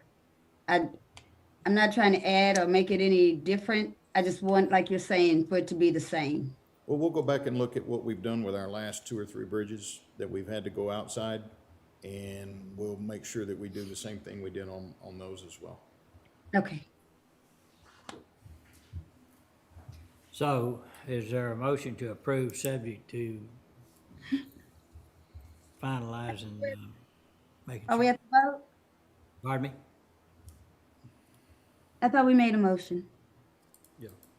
Okay, I'm sorry, we did. All right, we'll call for a vote. Commissioner Smith, Aye. Commissioner Miller, Aye. Judge Felton, Aye. Commissioner Perry. Aye. Pass. All right, item H4 is authorization of lease agreement with Pitney Bowes mailing machine for the tax office. Ken? Yes, just clarifying, this isn't actually the mailing machine. This is for a folder inserter that goes along with the mailing machine. And the lease is for 60 months at a rate of $357.73. But we need to replace the one we currently have over in the tax office. All right, is there a motion to approve the agreement with Pitney Bowes? So moved. Second. Motion made and second. Any other discussion? No other discussion. All in favor say aye. Aye. Opposed? Passed. H6, authorization of service agreement with Grande Communications Networks LLC for Justice of Peace Precinct 5. Lisa? Yes. This is a request to change internet service providers at the Justice of the Peace Precinct 5. Currently, their services through NextLink, they are paying $250 a month for a 20 by 20 megabit connection. They are currently running month to month without a contract, so there would be no penalties for disconnecting that service. There's been a number of recurring issues with that service, and so there's been an interest in seeing who else is in that area. Grande Communications has provided a quote for a 500 by 25 megabit connection, and the cost for this would be $114.99 per month with a 36-month term agreement. Judge Villarreal supports this change. And you support it? And I support it, yes. Okay. Any questions or comments? Lisa, I would just say, it's refreshing to see something brought to us that actually lowers the Right. monthly payment. Exactly. Yes, Thank you. we try to save money where we can. Amen. Move to approve, Judge. Okay, is there a second? Second. Motion made and second. Any other discussion? No other discussion, call for a vote. Commissioner Smith, Aye. Commissioner Miller, Aye. Judge Felton, Aye. Commissioner Perry. Aye. Pass, thank you. H7 is authorization of right-of-use permit agreement for material staging area with Bone Ranch LLC. Zane? Yes, this agreement will allow the county to place materials on private property for 1 year, which can be extended additional 6 months with everyone's agreement. This is related to the culvert crossing project on Panther Branch Road in Precinct 4. Okay, any questions for Zane? If not, is there a motion to approve the right-of-way use permit agreement with Bone Ranch LLC? So moved. Second. Have motion second. Any other discussion? No other discussion. All in favor say aye. Aye. Opposed? Pass. H8, authorization of service agreement with Waste Management of Texas Incorporated for waste management at McLennan County Jail. Ken? Yes, the Highway 6 jail has need for a 35-yard compactor. It's got a number of charges here. The haul rate is $225. Disposal rate per ton over, it says 0 pounds, is $40.01. Container usage per month is $350, and the minimum haul per month, I think, is 2 times per week, and then minimum haul per month over 30 days is $350. And again, if David Ice is on the line, he might share more information, but again, it seems like they need that out at the Highway 6 jail. Yeah, it's just one of those issues where we're running out of storage in our dumpsters before they can pick those up on a weekly basis. So we just need a slightly larger capacity for that. Okay. Any questions? If not, is there a motion to approve the agreement with Waste Management of Texas? So moved. Second. I have a motion and a second. Any other discussion? No other discussion, and all in favor say aye. Aye. Opposed? Pass. All right, moving on to item J, capital improvement repair and other projects. J1's regarding Rattler Hill Road Creek Crossing improvements bid 20-023, authorization of Mitchell Construction Company Incorporated application and certificate for payment number 6. Zane? Yes, sir. This is application number 6 for Rattler Hill Road Creek Crossing. It's been reviewed and recommended for approval. All right, what's the pleasure of the court? Motion to approve. Second. Motion been made and second. Any other discussion? No other discussion. All in favor say aye. Aye. Opposed? Pass. J2's regarding the mold remediation project at the Bill Logue Juvenile Center, RFP 21-007, authorization of Target Solutions change order number 1. TJ? Yes, good morning, everyone. I apologize we didn't receive our documentation in time to get it to the court, but basically what we're asking for is court's permission to approve a change order in the amount of $5,532.39. This will come out of the project's original budget for the $30,000 that we had in contingency set aside for some duct cleaning that was missed during the original proposal. Any questions? If not, is there a motion to approve the mold remediation project in Bill Logue Center, the change order number 1? Motion to approve. Second. Second. Motion made and second. Any other discussion? No other discussion. All in favor say aye. Aye. Opposed? Pass. Under item L, grants and grant proposals, L1's regarding the TDM and FEMA Public Assistance Program grant. Judge, we don't have anything under this today, so we can just keep it on the agenda though. Okay. L2 is regarding U.S. Department of Treasury Emergency Rental Assistance Program. L2A is authorization of reimbursement requests, reports from the city of Waco. Those are in your packet. They submitted the following for approval. It's billing total $227,000, $227,364.01 for the April billing. And there's reports in the packet for the weeks ending May 14th and May 21st. Okay, any questions? Couple of questions, Dustin.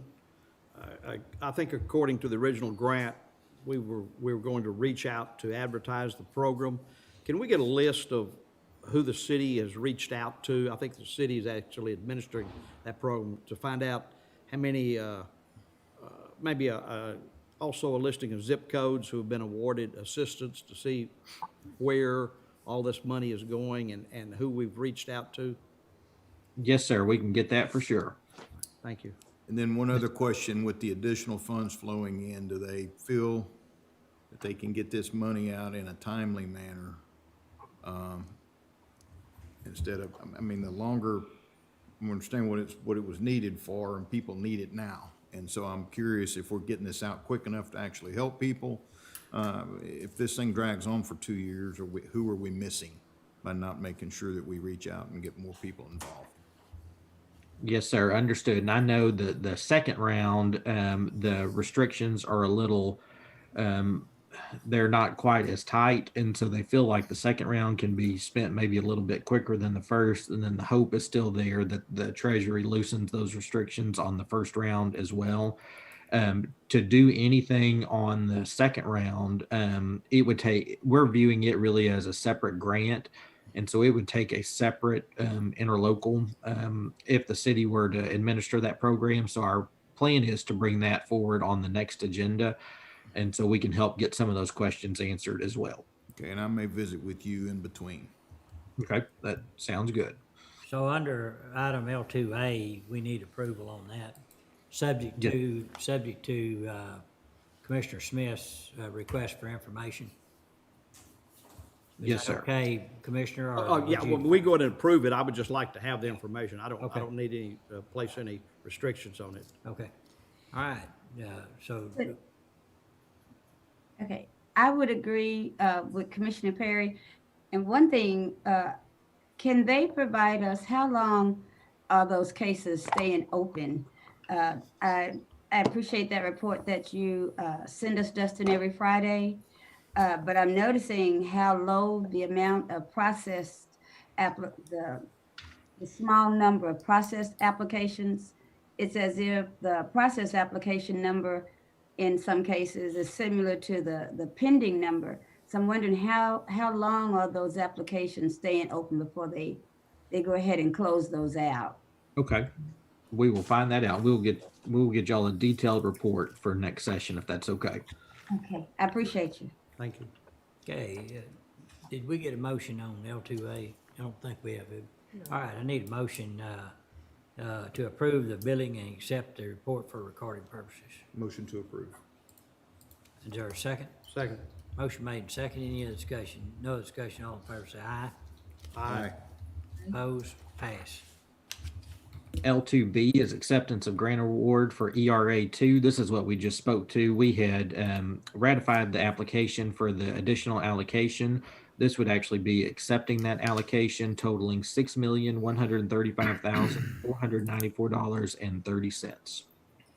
Okay, so we would, if the court approves accepting it, then with the disposition of that, how we deal with that could be decided at a later date, right? Like at the next Yes, court sir. meeting? That's correct.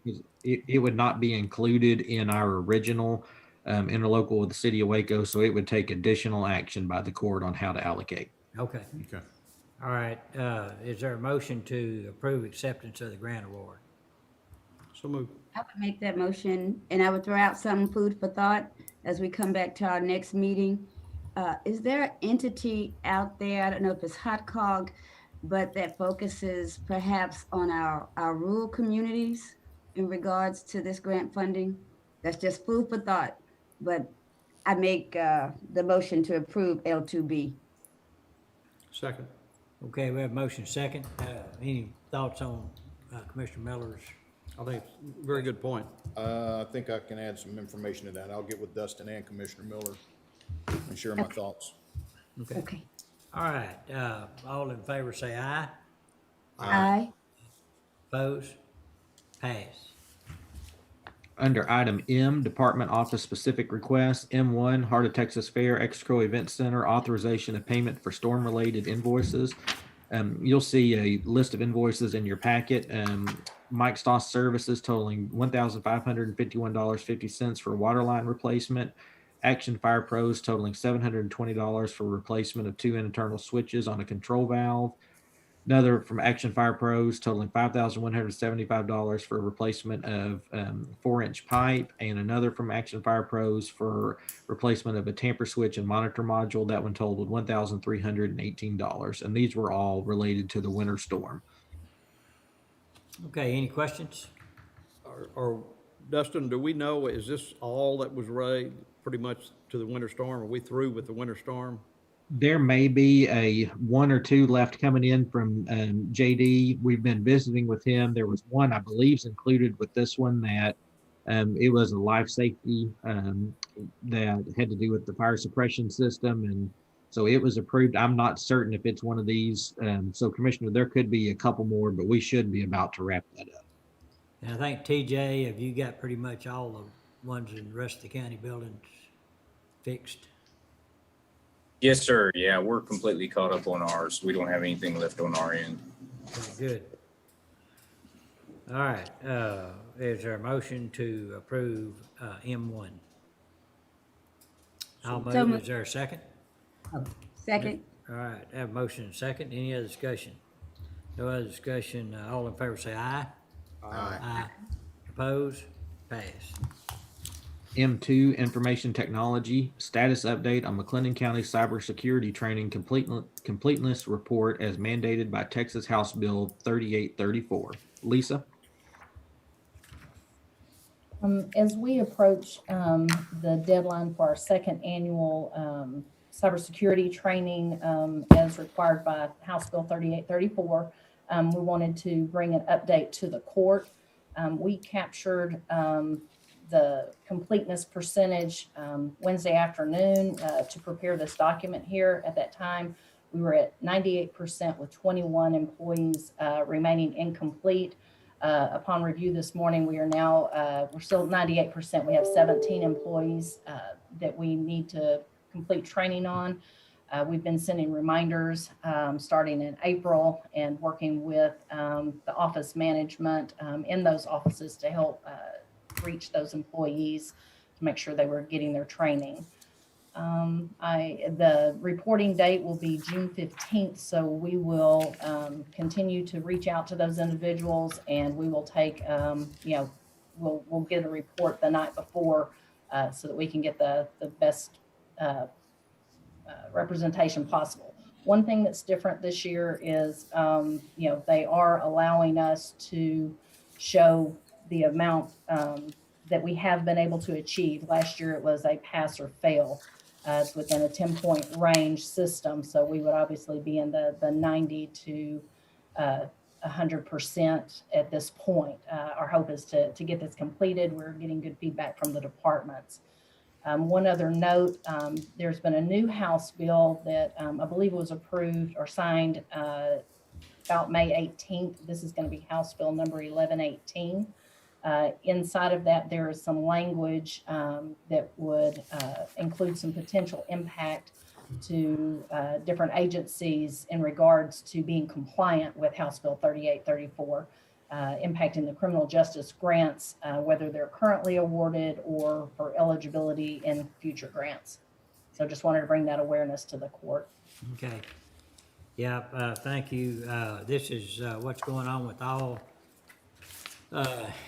large entities that have a lot at stake if our security, our cybersecurity walls are broke through, firewalls.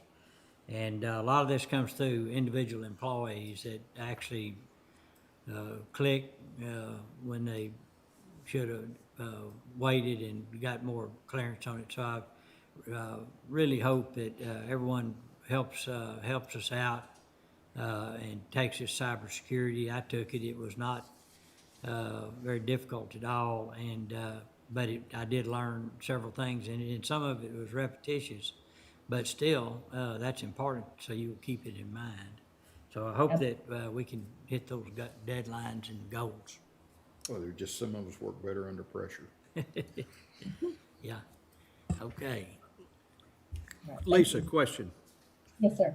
If, and I assume then we've had employees in the past who are personnel in the past who have access to our county system who have not completed the compliance? I mean, or what, were we at 100% last year, or? We were able to achieve 100% last year. There were a lot of phone calls at the end, but we were able to achieve that. Yes, sir. Okay. What happens, is there anything in place for someone who doesn't? Are they denied access to our system if they don't complete it by the deadline?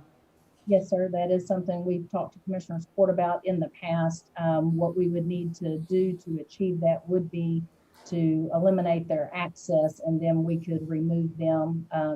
Occasionally, we've got instances where, people may be on FMLA or, other extended type leaves. That House Bill 1118 does account for some of those exceptions, with the understanding that once those individuals come back, they must take that training right away before their access is given back. So that would also help us to achieve that. If this were to fall under an elected official's office that was incomplete, we would need the Commissioner's Court assistance in communicating the need to terminate that access. That'd be a definite wake-up call when you clicked on it and you couldn't get into it. Well, there was discussion last time, honestly, for Road and Bridge, they're never on the computer. And we've had this discussion, and I wouldn't mind having it again, of why these guys who don't even have a computer, we have to put one out there so they can come in. And if there were ways around that within this bill, I would certainly not mind looking into it for my guys, because they're never on the computer, but you gotta set up a time. Do they, but they would count on that percentage of falling within that parameter of, did you say, Lisa, 90% or better, or is it, what's the current requirement from the state? Is it 90% or better compliance, or is there a percentage? They are looking for 100% compliance. Well, but is there a penalty for less than 100%? In other words, if you're at Yes, 90%, you're okay. If you're at 89, you're not okay, or is there any parameter like that? No, sir. They've allowed, I think they're trying to understand what departments are able to achieve, or I'm sorry, what counties are able to achieve. And there is feedback area for those that don't make their 100% compliance, to communicate whatever challenges or obstacles were encountered to keep them from getting that compliance. Well, would we have to count it against them if those people don't even have email addresses, county email addresses? Are they still counted? So in reading it this year, there does seem to be some question about how much access they have. But I would ask the Commissioner's Court to support IT in having everyone that has an email account, which right now, although many of the Road and Bridge staff do not have their own dedicated computer, for HR communications and for this training and such, they do have email accounts, and that is our highest risk vector. There is people that aren't trained in this are going to be the most susceptible to falling for those. People that are trying to hack into your system are going to be very clever and try to socially engineer our staff members into clicking something or open something, whether they misrepresent themselves as an IT department, an HR department, something, whether it's election staff, there's a lot of high target subject matter that will get our attention. But Lisa, my point being is we're putting ourselves just as much at risk by having people that are having to get on here to go do training that don't have a computer. And Yes, so but they've got an email address which gives access to them. Well, but that's my whole point being is, what do you need an email address for if you don't have a computer to check your emails? Right, so what you're requesting is these folks not have an email if they don't need to access it. I think they should be given the option. I think most of mine would probably, because my guys will tell you, I don't ever get on the computer Right. except when I'm told I have to get on it to do So this. what's our, good point, what's our policy regarding, does every employee have to have an email address? You gotta be able to contact them. I might need Anna to help chime in But on the only this. way you can contact them is to get a hold of Cindy out at the barn. You have to contact her. Well, if they've got a personal email address, I mean, if they've got a county email address, they can be, and they'll pick it up on their own, They don't have one. they don't have an We don't have iPhone. a set computer out there for the guys. No, I'm talking about their iPhone. They could get their email from the county. If they have a county email address, then they could get, Pretty sure my guys don't know what World Client is. So they it wouldn't have to be, or, I mean, if payroll said, hey, you hadn't cashed your check, or, we got a problem, they're gonna send the email to that employee. They're not gonna go into the office to pull it up, they're gonna get it on I'm their. just saying that I can promise you that most of my guys don't even have it on their phone. And it just seems like you're creating risk by having people that have an email address that don't ever use it. You've just got another account that could be exposed. And I agree with you, if we don't have a policy that says they have to have a county email. I mean, if we can stop that, that does it. I mean, that does accomplishes what your point, what you're trying to make. So anyway, I did this last year too, and we still. Right, no, that's a valid point, Commissioner, very valid point. But I You never, think, why do you have to have a county email address? Is it a requirement for every I employee? think HR, I think Amanda made it mandatory last time, as it was her idea that no, I want everybody to have one. And I get that piece of it, but how much are we at risk if we have several email accounts that are never used? But they're out there, but they're never used because the employee's not using them. Are we at risk? Is there an opportunity that somebody could get into one of those?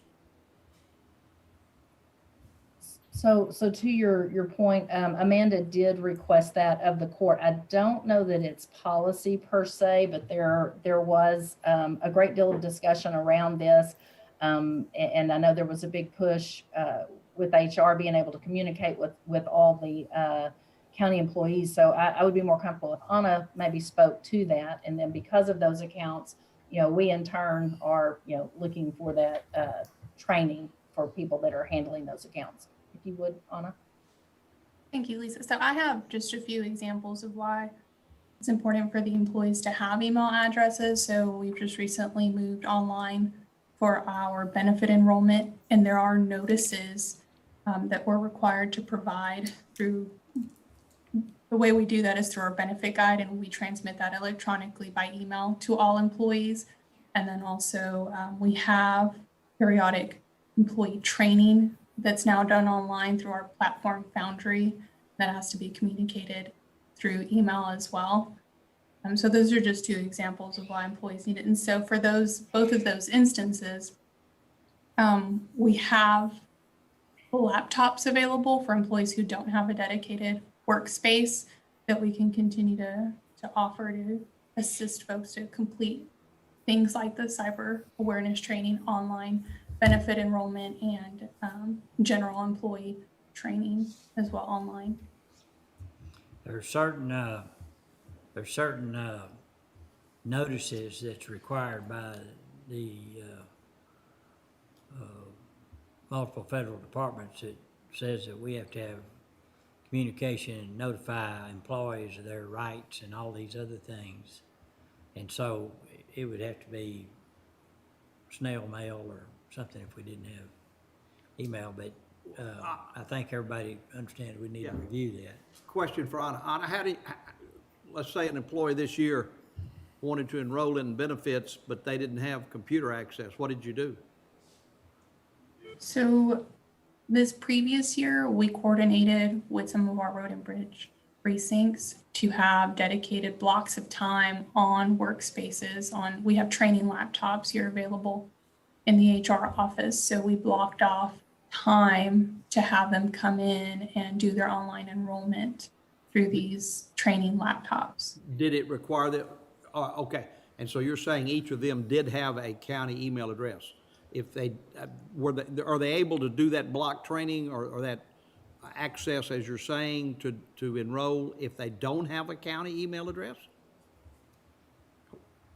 Right, so it'd be difficult to do without the county email address. That's what we have in our online benefit enrollment system, and that's how we get the links to be able to enroll. We have to have a secure way to send them a link that only they can access, because it's all of their benefit information that's viewable online through this link.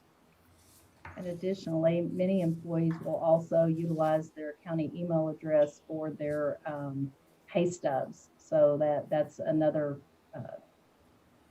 place that they're communicating with the county system. But I'm not sure that couldn't be sent to a personal email address. But payroll advices are sent both to personal and to county email addresses. Depending what they put on file, that's correct. So We're- they don't, some people, or it used to be, I don't know that it is anymore, the only email account they had was their county email. But I'm sure that's changed over time.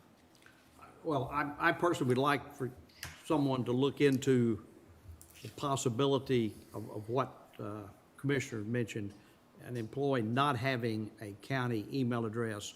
What are the pluses and what are the takeaways from it? Right. Plus or minus, so we can move forward off today's discussion, but make a decision sometime in the future whether or not that needs to be a county policy or something that we can work around. And is it wise to keep an email that's dormant 363 days out of the year? Yeah. It only gets used twice a year. Yeah. Good point. Well, this is, again, we're at the convergence of policy, state law, federal law, and common sense.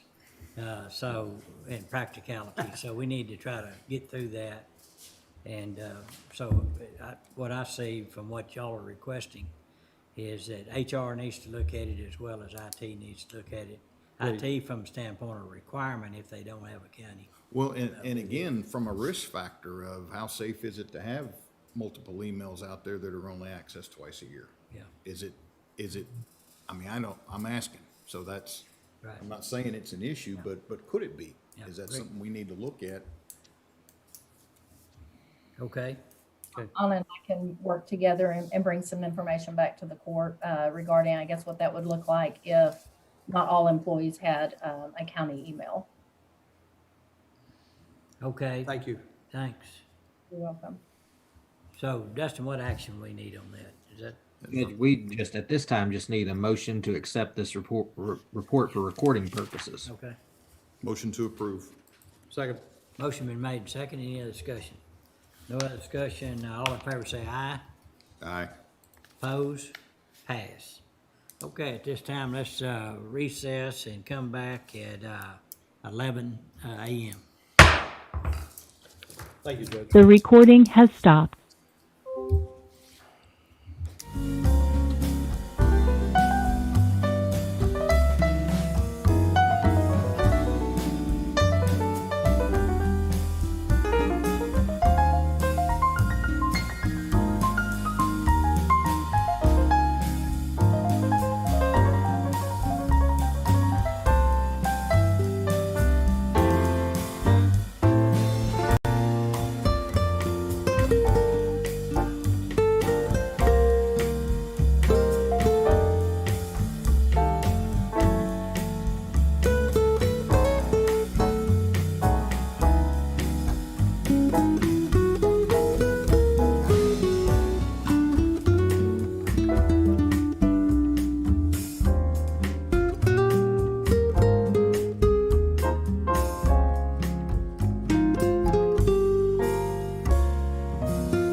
This meeting is being recorded.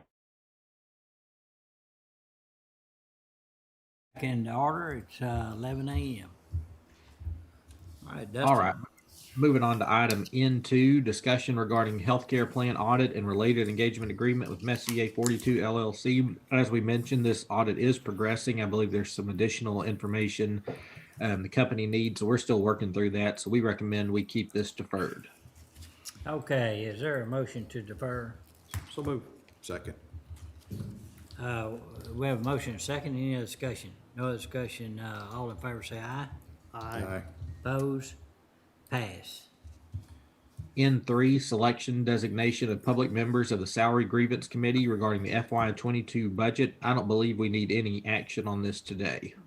We're good. Okay. Under N4, discussion and or action regarding hosting of court night for 2021 North and East County Judges and Commissioners Conference. I'm not aware of anything that the court would need to take action on today, but just want to check and make sure. Hearing none. N5's discussion and or action regarding proposed pending state, federal legislation, legislative issues, and other matters as appropriate. This is just the standing item we've had on the agenda. I don't believe we have anything to discuss today. Correct. Moving on to N7, this is authorization of intergovernmental transfers of funds derived from the County Healthcare Provider Participation Fund mandatory payments. I'd like to call on Heather. And also under N7 and N8. So N7 is the new CHIRP program. This is the one that replaced the Europe, and then N8 is for the RAPPS RAPS program. So we're requesting to IGT up to the balance in the LPPF of $16,201,813.35. Okay, any questions? Is there a motion to approve? So move. Second. Motion been made and second. All in favor say aye. Aye. Opposed? Passed. Thank you. All right, and Judge, just to confirm, that was N7 and N8, correct? Yes, yeah, thank you. Okay. And moving on to N9, authorization of phone requests for Jack Harwell Detention Center, 4D Court, Child Support Court, and Information Technology. I'd like to call on Lisa. Yes. Okay. So this request, we've got a couple actually. So the Jack Harwell administration reached out. They've got a number of office moves underway, remodeling in that area. So in one of these lieutenant's offices, they are in need of a new phone. In 4D Court, they are requesting a new phone for their lobby area so that the bailiff can alert the court staff when people arrive, so they don't have to leave their post. So those are the two new phone requests that we have. We currently have 5 phones and available licensing in our on-hand inventory that IT keeps, so that we would be able to accommodate that request if the court approved it.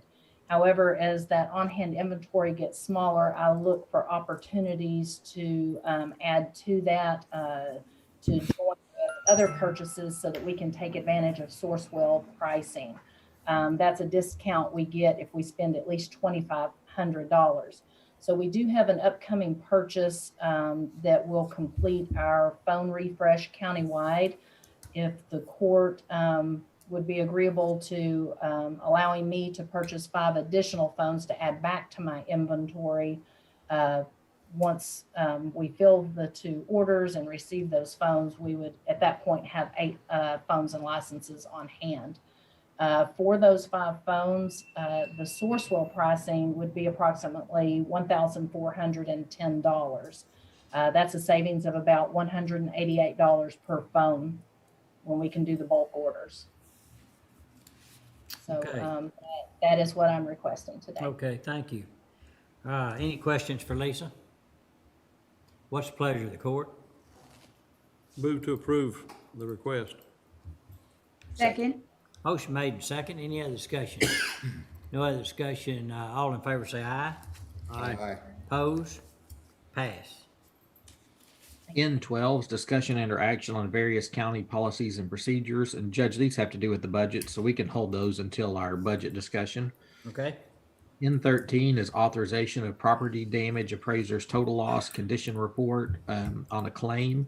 This was submitted by the auditor's office, and it is a report showing the total loss for a 2015 Chevrolet Tahoe to be valued at $20,715.49. So we just need a motion to approve that total loss condition report. All right, any questions on that? Make a motion to approve. Second. Have a motion and a second. Any other discussion? No other discussion. All in favor say aye. Aye. Aye. Opposed? Pass. All right, moving on to item P, the McLennan County Venue Project. P3 is discussion and or action on pipe and drape quotes. And we've had some discussion on this last agenda, and Ken has done some additional research. So Ken? Yes, I contacted a couple of companies that came up looking under pipe and drape. I have a quote from online, and that total was $55,440.93. Then I contacted Camelback. They're out of Houston. Their quoted amount was $54,801.42. I'll remind the court that our quote from Georgia Expo is $30,252.45. I will let Commissioner Smith know that I did have contacted National Stage. They told me last week that they'd had me a quote either by Thursday evening or Friday, and I have not received that yet. So that's where we're at on the pipe and drape. And shipping is included. Yes. Okay. Yes. Ken, there's $20,000 difference, and we're talking apples and apples here, right? As best I could, Commissioner. Each one varies a little bit in how they do the stuff, but I submitted without reference or whatever, just the basic information that was off the Georgia Expo, and that's the numbers that I got. Wow. Okay, I would, Dustin, if you and Ken would call Wes and his guys, and because they know a little bit about this kind of stuff, and see, let them double check us too, just so if it goes wrong, they're part of our decision making. Okay, will do. One question I would have, their quote of $32.52.45, I don't want to put us in a position where they end up, we lose the quote. Was that for 30 days? Ken, do you know? Was that, are we running up against if we're running up against a calendar or a timeline on it, I don't want to. Well, actually, it had on this quote, shipped by 5/21, but I hesitate to say, but I think they would probably still honor it if we contact them. Okay, I'd say you better do that. Yeah. My thought would be, approve the quote of the $32.52.45 contingent upon approval from Wes and his group that it's what they want. Yeah. Would that be okay? Yes, sir. I'd put in form of a motion. Okay, is there a second? A second. Motion made and second. Any other discussion? No other discussion. All in favor say aye. Aye. Opposed? Pass. Thank you. P5 is discussion and or action on equipment relating to the venue. And so Ken, sorry, I know you just. Yeah. Sorry, I forgot that 4 was already taken care of. We received some quotes from Wes and I'm sorry, I forgot his name. For a forklift, and it's a 3-wheel electric forklift from Equipment Depot. And we received that quote. I contacted them to sharpen their pencil a little bit, and we have a quote. I'm sorry, I'm thumbing through all the papers on this thing. in the amount, we can do a lease for 60 months for $569.95, or we can buy it outright. Let me see. Well, we had a purchase price outright for a little bit less than what we can lease it for, but that's generally true of any lease situation, that we're going to pay less if we buy it outright than lease it.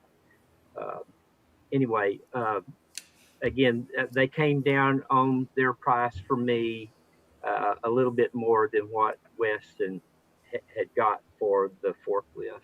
Do they have it out there now? Are they using it right now? No, not that I'm aware of. Okay.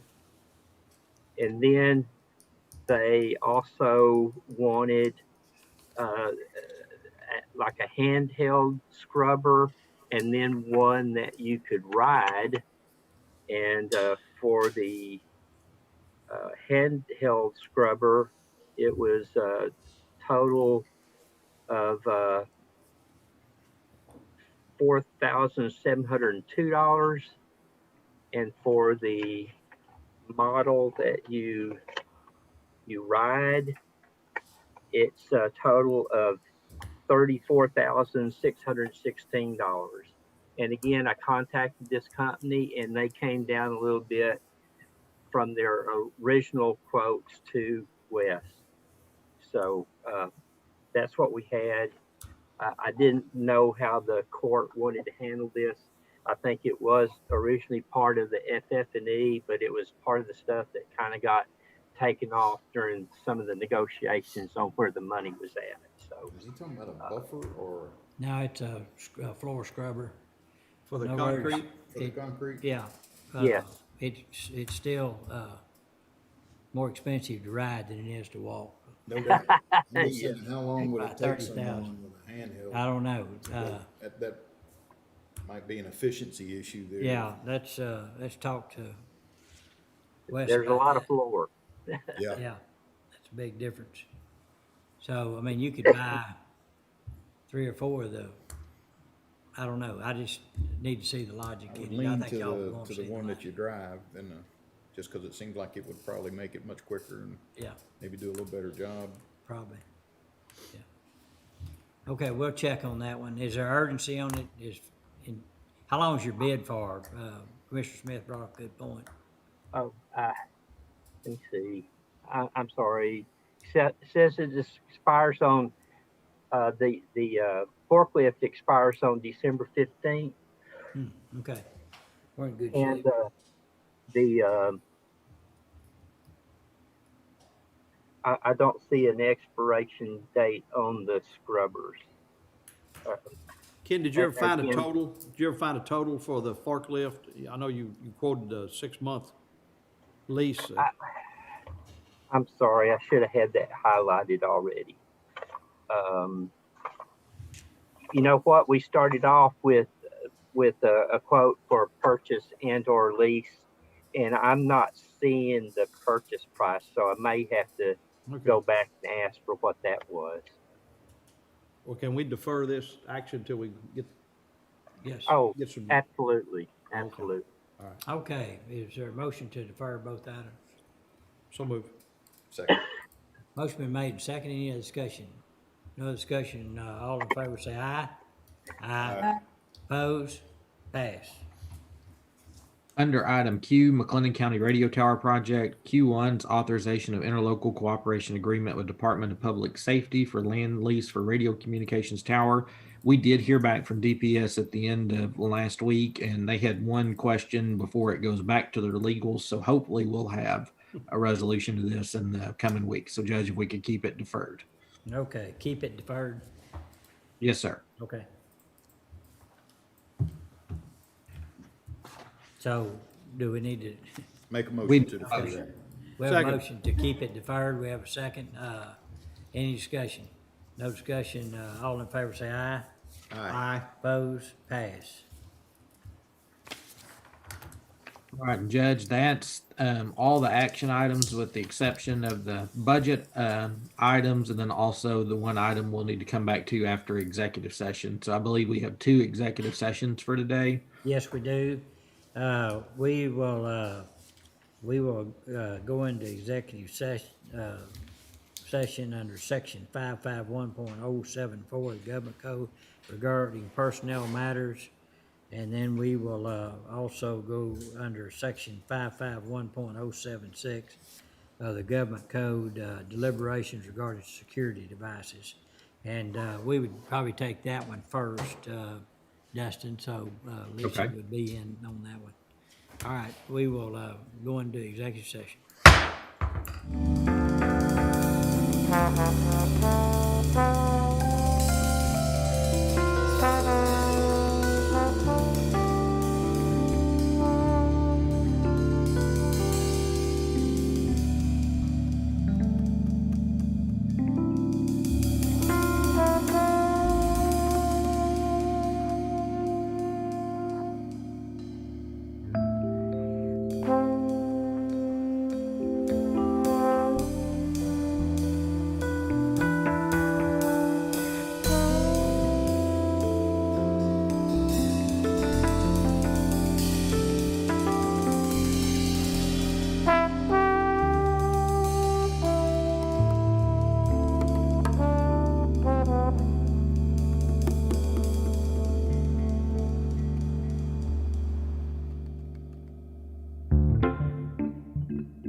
recorded. Ready? Okay, let's call court back in session. It's 11:51. I'd like to go into a recess until 1:30. When we come back, we will talk about budget starring Francis Bartlett. And after that discussion, we will go back into executive session to talk about incentives for department heads. All right, it is 11:52. We go into recess.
I can't turn my camera on. Am I out? I hit it. Right, I knew that, but a while ago, see, I get that message. Okay. Think you got me blocked.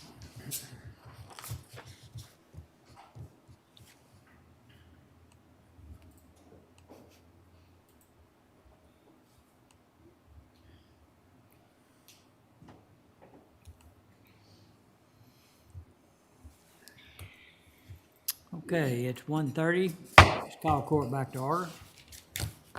All right. Francis, are you ready? I think so. Okay. And I guess since Dustin's away, Dustin, if you can't hear me or something, let me know. I can hear you fine now, Francis. And Judge, we have two items for Francis, so I don't know where she wants to start, but I'm just going to go ahead and read them in. So Okay. we're covered. F2A is will be the FY22 budget, and then under item N12, it's a discussion and or action on various county policies and procedures. Okay. All right. So today, we won't get in too deep. I know y'all have other things to do today on the agenda, but I just wanted to give you an update on where we are with the process and what to expect, and review our calendar and our goals, and look at some preliminary information that we have received. There is the budget workshop drive that is on the county network, and that's where we will be dropping the documents in before each budget workshop. So we'll try to update those as quickly as we can, and you can always get the most updated spreadsheets there. And the pages that we'll look at today, I know I sent those out this morning, but I've also went ahead and put those in the drive as well, so they're there if you need them. And I'm gonna share my screen. This meeting is being recorded.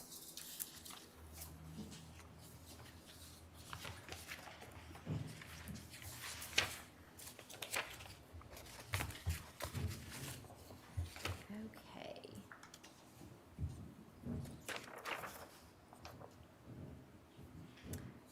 Okay, so I am just representing our budget calendar to you today. So this is just going to outline our tasks that we need to complete before the end of August. So nothing has changed on this since we looked at it last. Of course, our big dates on here are Tuesday, July 27th. So that's the date that we plan on voting on the proposed tax rate, as well as filing the proposed budget. And then looking down to Tuesday, August 24th, then that's the day that we will adopt both the budget and the tax rate. So if you move up to the top, the section that, or the dates that say June 29th through July 27th, I'm going to give you a little more detail about the month of July there, so you'll know what to expect for those weeks. So that next page of your packet has I'm going to rotate it, has a detailed calendar.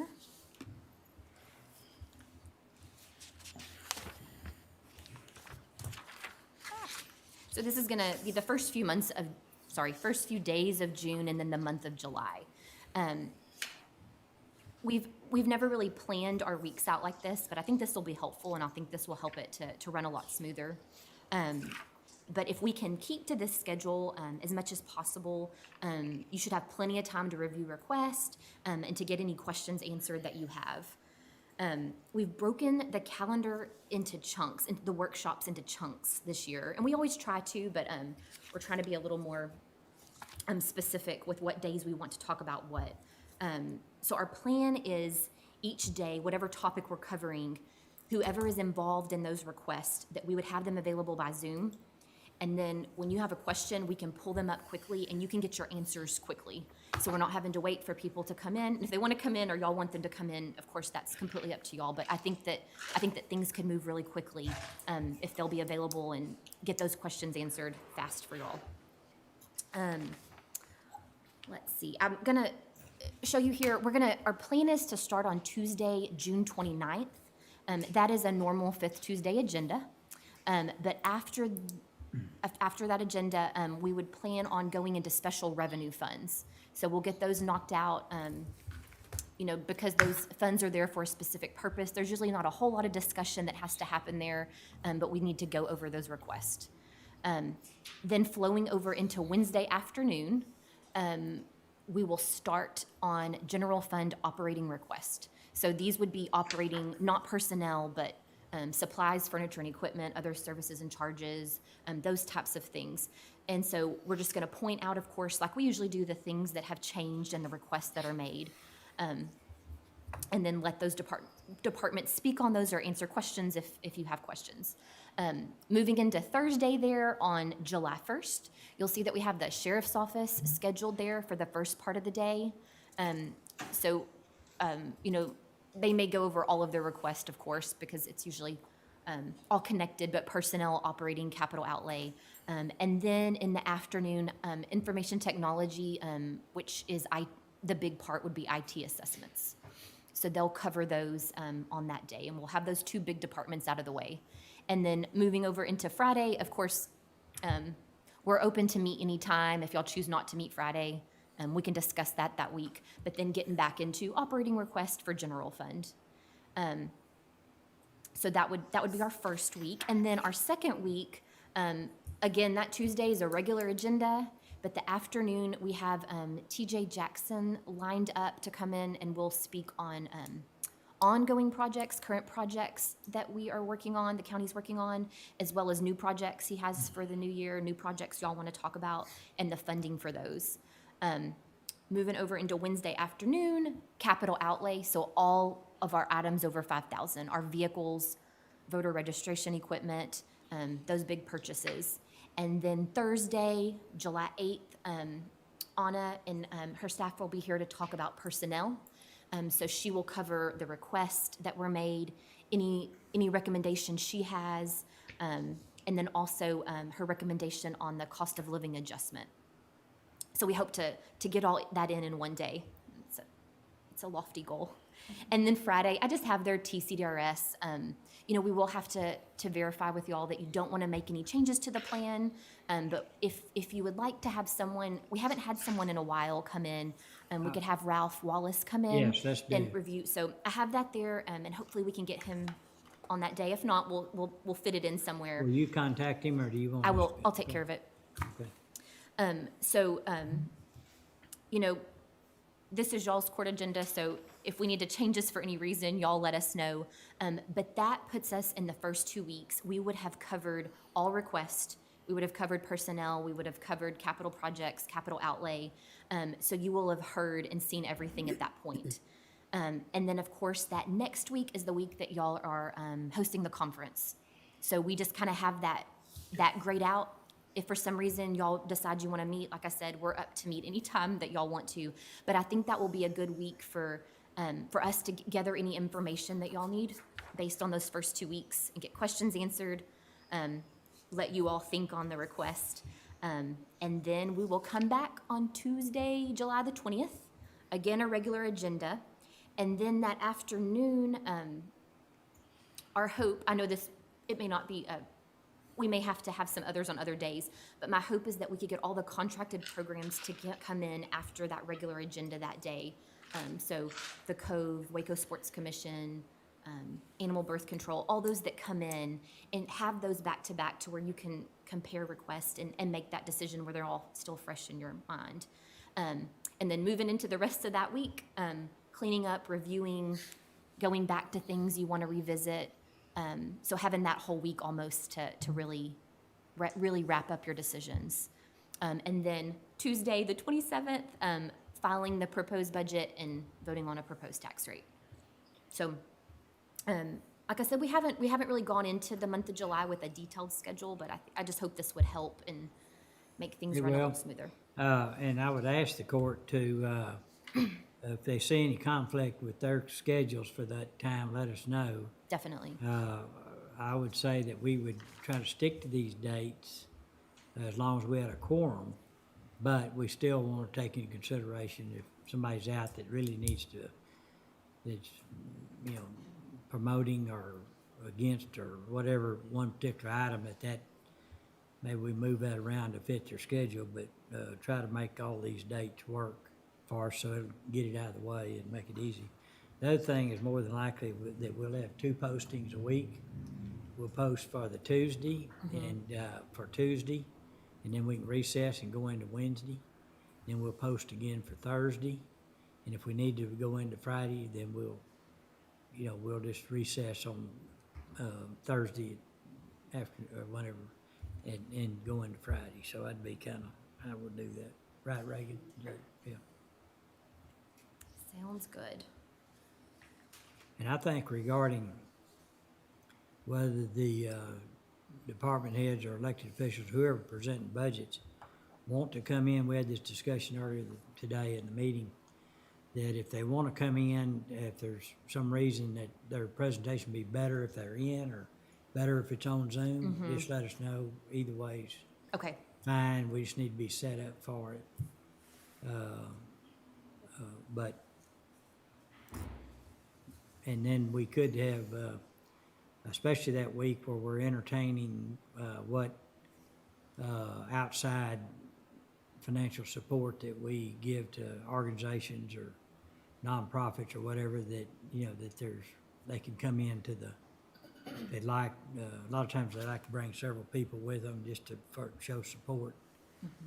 Then that's fine too.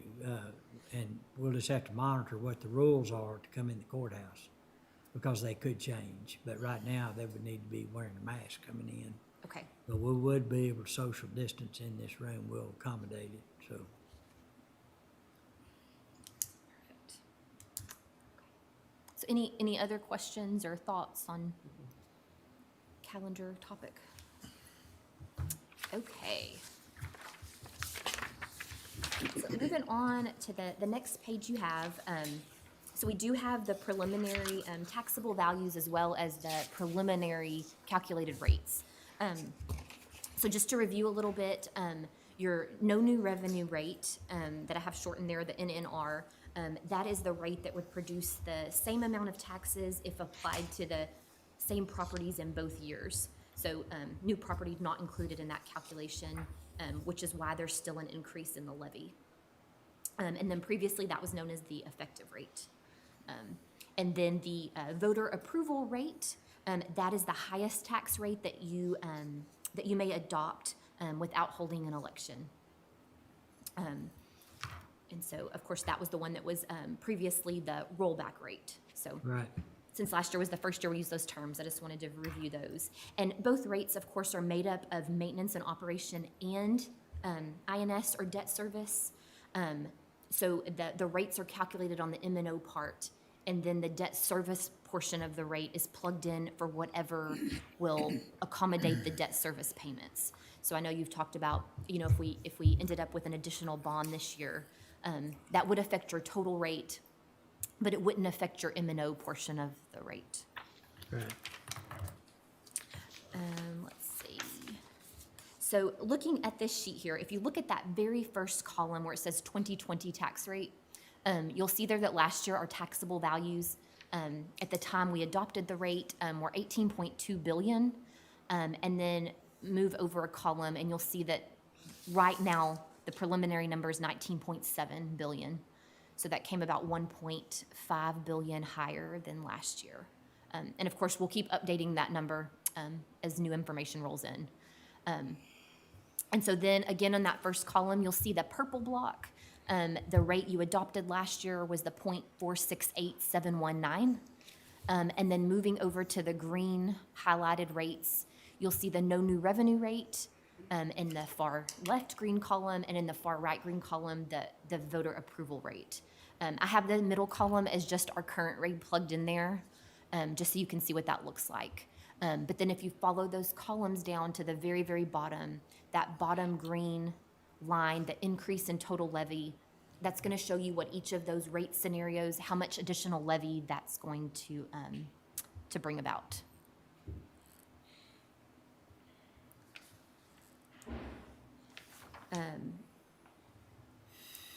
Let's see, in the, with the voter approval rate, in the past, when it was known as the rollback rate, you were only ever able to increase 8% over your effective rate. And so last year, they changed that to where you could, the voter approval rate was 3.5% over your no new revenue rate. Last year, the rate you adopted was actually below the no new revenue rate. So we were able to bank that 3.5% from last year. So this voter approval rate has the banked percentage from last year plus the 3.5 from this year. And so it's actually sitting at 7% is the way that's calculated. And you can bank, it's a rolling 3 years, so you can bank for 3 years. Say again, we banked how much? 3.5, and since you adopted actually below the no new revenue rate, the small amount that's also that you went even below that, so it's a little bit over 7% total this year.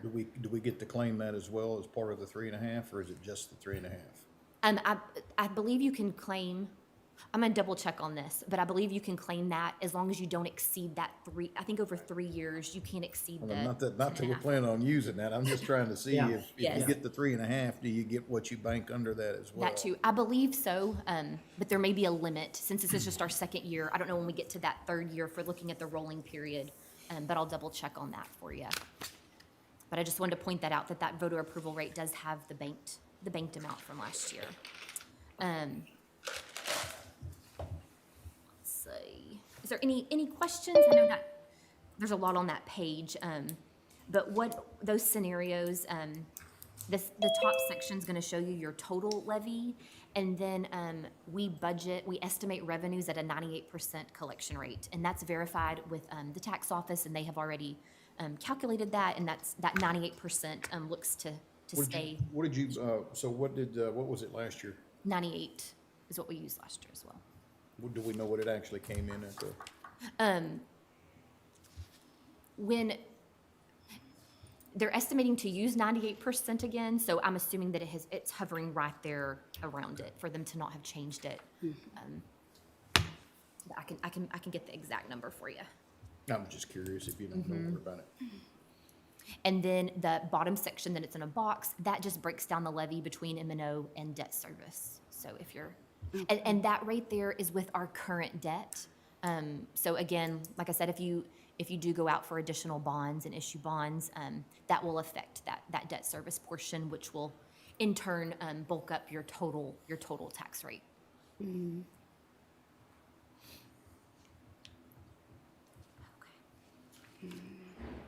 Any other questions or thoughts at this point? Looks good.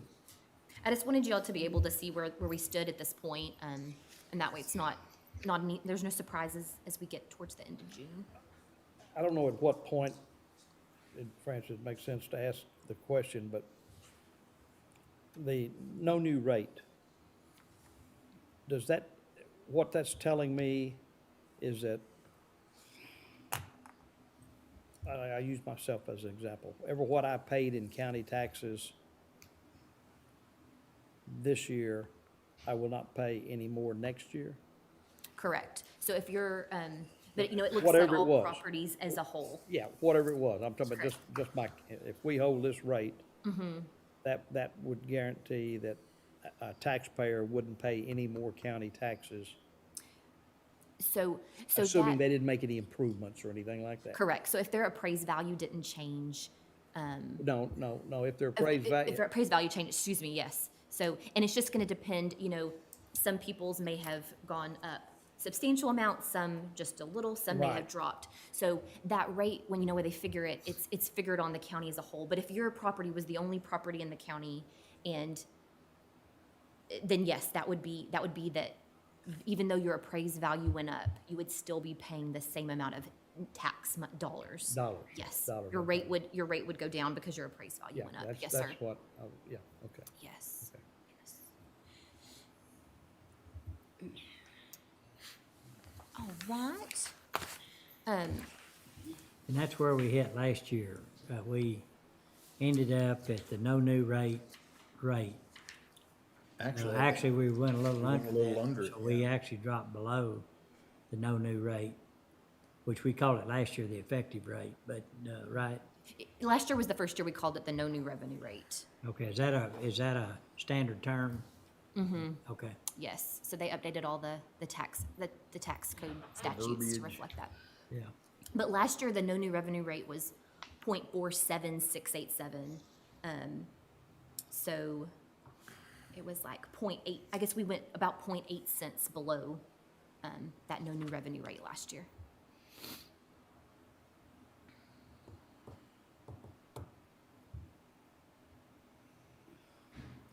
And, you know, we will have to sell some bonds this year, so, but we won't sell any more bonds than we've got already allocated INS rate to cover. I mean, that's where we're gonna back into that number, how many bonds we can sell. Yeah. So the bottom line is we'll be able to get some projects done and not affect the tax rate. Right, whatsoever. that's exactly right. It won't affect our INS at all. It won't. No. Okay. We've been very fortunate in that all the bonds that we've gone for, we haven't affected our INS yet, correct? It won't affect our INS to the extent of being over the current INS rate. If we took out less debt, our INS rate could drop. We would drop we wouldn't need all that to cover our debt. But So when you say backing in, you're saying we take our INS rate and ask what's the. how much money can we How much borrow? bang can we get for these bucks right here? Yeah, that's right. Okay. And so if you see up there, I need like a pointer, on that bottom section, right here, if you can see where I'm circling. Yeah. So last year, yeah, this isn't cooperating. Your INS rate is this 0.023827. And so that generated that levy of 4.3 million, which is what we needed to service our debt. But then if you move over to that peach color, because our debt service requirements dropped, you'll see that rate there is lower, 0.020767. And so you could add in debt service to bring it back up to that same rate and not have to change your rate. And that would probably tell us that, okay. And then we know when we meet again at the end of this month, you know, we can look at all different scenarios. We can plug in things. We can have things that, you know, back into those numbers so that y'all can see what that looks like.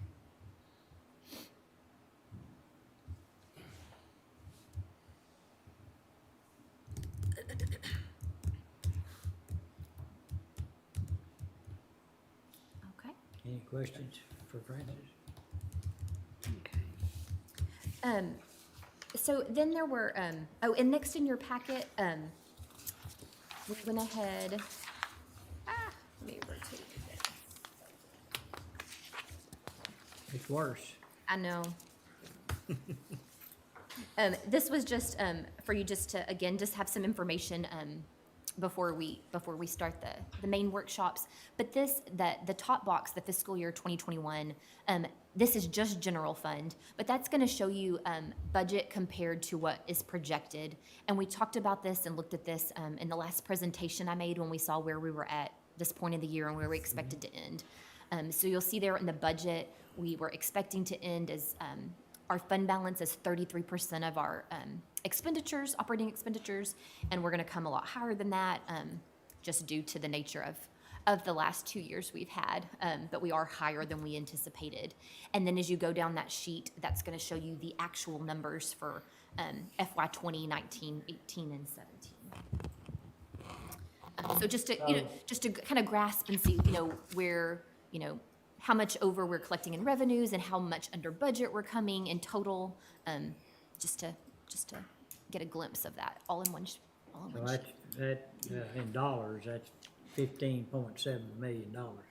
More than we originally Yeah. anticipated. Yes, sir. And it's extremely steady. Correct me if I'm wrong, but the 39% probably would have been in the 40% range again, but isn't that the year that we had, midway through the year, we took Jack Harwell back?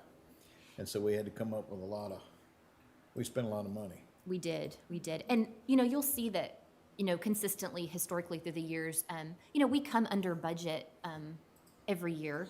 But like that year, the green year that I have there, 19, you'll see their expenditures. We came under budget 4.3 million. But when you take that as a percentage of expenditures, it's less than 4%. So to come that, it's a large number, of course, but when you compare it to the percentage of expenditures, I think that's pretty good to come that close. But yeah, each year has a specific something different that happened that sometimes will skew those numbers.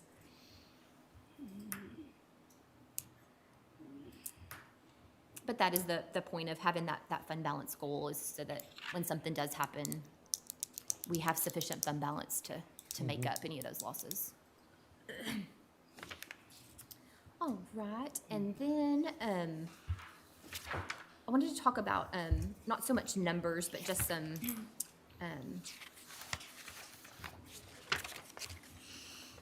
goals, policies, things that we needed to look at. So the GFOA is the Government Finance Officers Association, and they are the entity that we submit our comprehensive annual financial report to every year. And we participate in their award program. So that means we add in a lot of additional information to our financial report. That's not mandatory, but it makes our document more transparent and then provides full disclosure of those financial statements. It also allows the users of the financial statements to have a lot more information at their hands in order to assess our financial health. So similar to the financial report program that we submit our report to and have gotten the award for, they also have a distinguished budget presentation award.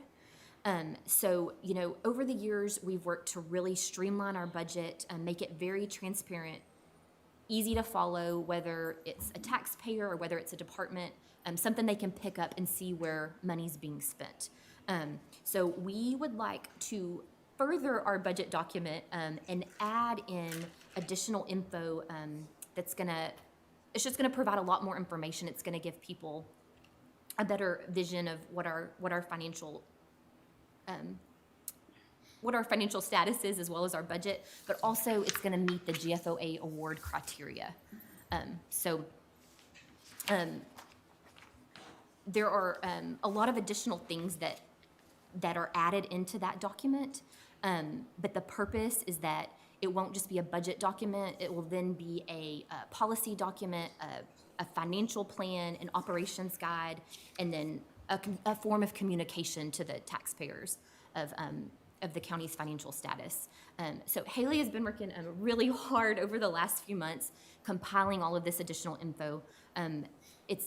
Hopefully we'll have all of that together by the end of the summer to submit it for the award. But it's a work in progress, and once we get there, it's something that we'll want to build on year after year. What information is pertinent and what's not, and we'll make those determinations through the years. But some of the additions, it's adding statistical information, historical information. It's going to summarize budget in different ways other than just line items and departments. It'll have descriptions of each department. It'll have personnel comparisons. how personnel's changed over the years. And it will also include policies and procedures. So all that will be added on. So our same budget document, but just expanded, just additional information tacked on there. So it'll be, I think, be helpful for y'all as making, decisions. I think it will be very helpful for departments as they are spending their budget through the year. And then I think it will also give a lot more information to the citizens that are viewing that online. So, if a department picks it up, they can look at their line items, but it will also have the travel policy attached. It'll have the asset policy attached, the budget amendment policy, so that they kind of have a guidebook, and that should help them along in making decisions through the year. Saying all that, one of the requirements to the GFOA is that you have coherent statements, I guess I'm just quoting them, but coherent statements of countywide goals and strategies that look at long-term planning.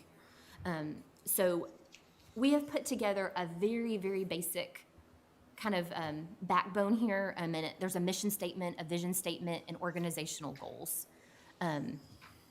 So I would hope that, that you would want to build on these, maybe not now, but in the future. But it's just something that is a requirement there. We've seen that some counties, like their goals, they're very, very specific. They'll get departments involved. But it's, as you're making budget decisions, if you can, weigh the decision on, does it meet one of our goals? Does it meet our vision for our financial future? I think it will be helpful. So. Agreed. Good idea. But, y'all can let us know what you think about this, if you want to add to it. It's not mine, of course, it's y'all, so completely you could turn it all around or scrap this and we could start over. But it was just something to start from. So I just wanted to get your thoughts there. That's excellent. I love the word, like Yeah, you said, coherent. Yeah. What's- I was wondering who was going to Well, write that. unfortunately, we're just incoherent. I don't remember. No, I think it's good. I know mission statements have to be concise and specific.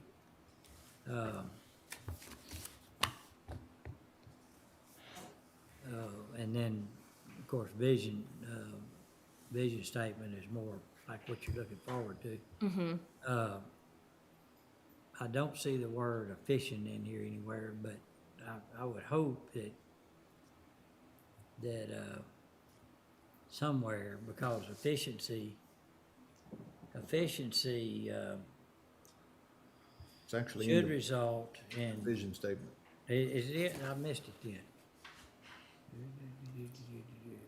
There it is. Never mind. But no, we can elaborate on that and, of course, in any way. We constantly talk about, how we can broaden what we're doing to be more efficient for an end result that ultimately saves the taxpayers money or gives them a higher return on their investment, one or the other. And so, yeah, Well, and judge in areas that we can look where we try to use manpower instead of dollars. Yeah. For efficiency. Yeah, that's right. It's something, I don't know if you could craft that in there, but It's whether you use a hand scrubber or a mechanical mopper. We had that discussion this morning. you had to be there. We didn't know what the answer was. It's well said, well thought out, really is. Yeah, good. Good deal. And other than this, like I said, there'll be some summarized versions as well as the full version, but some summarized versions of the travel policy and the asset policy, and that's what Haley's been working some months on. But we do there's some changes we have needed to make for a while on the travel policy and the asset policy. It's just as things change. Uber comes along, Airbnb. So we just need to make some changes to make sure that those policies reflect what we're seeing when we get invoices. And I do not have, so we'll need to revisit those policies sometime soon. I'm not ready to look at those yet today, but Okay. those are to come as well. If these are going to be our mission statement, vision statement, and organizational goals at some point in the future, do we need to adopt those? So I think so. I think that's best. So if you want me to bring this back the next time we meet, and if y'all have any thoughts, I wrote down what you were saying about using the manpower we have versus spending more money. We can work with Dustin too and get his opinion on how it's worded and how that's structured as well from a legal point of view. But yes, we would like to bring that back to you, of course. Good. Get that adopted. As well as, like I said, we just need to refresh some of our other policies as well. It's a good time to do it. And then there are a couple policies that you have adopted in the past, and they need to be refreshed, or I feel like it was best if they were refreshed. So they are our general fund reserve policy and the balanced budget policy. So the only thing I did was in the general fund reserves, it used to say, we're going to build up to 33%, and it had the years and what we planned, what our goal was for each year. So since we have met the 33%, I just kind of collapsed that. And it just now says the operating reserve shall be maintained in a minimum of 33% of operating expenditures.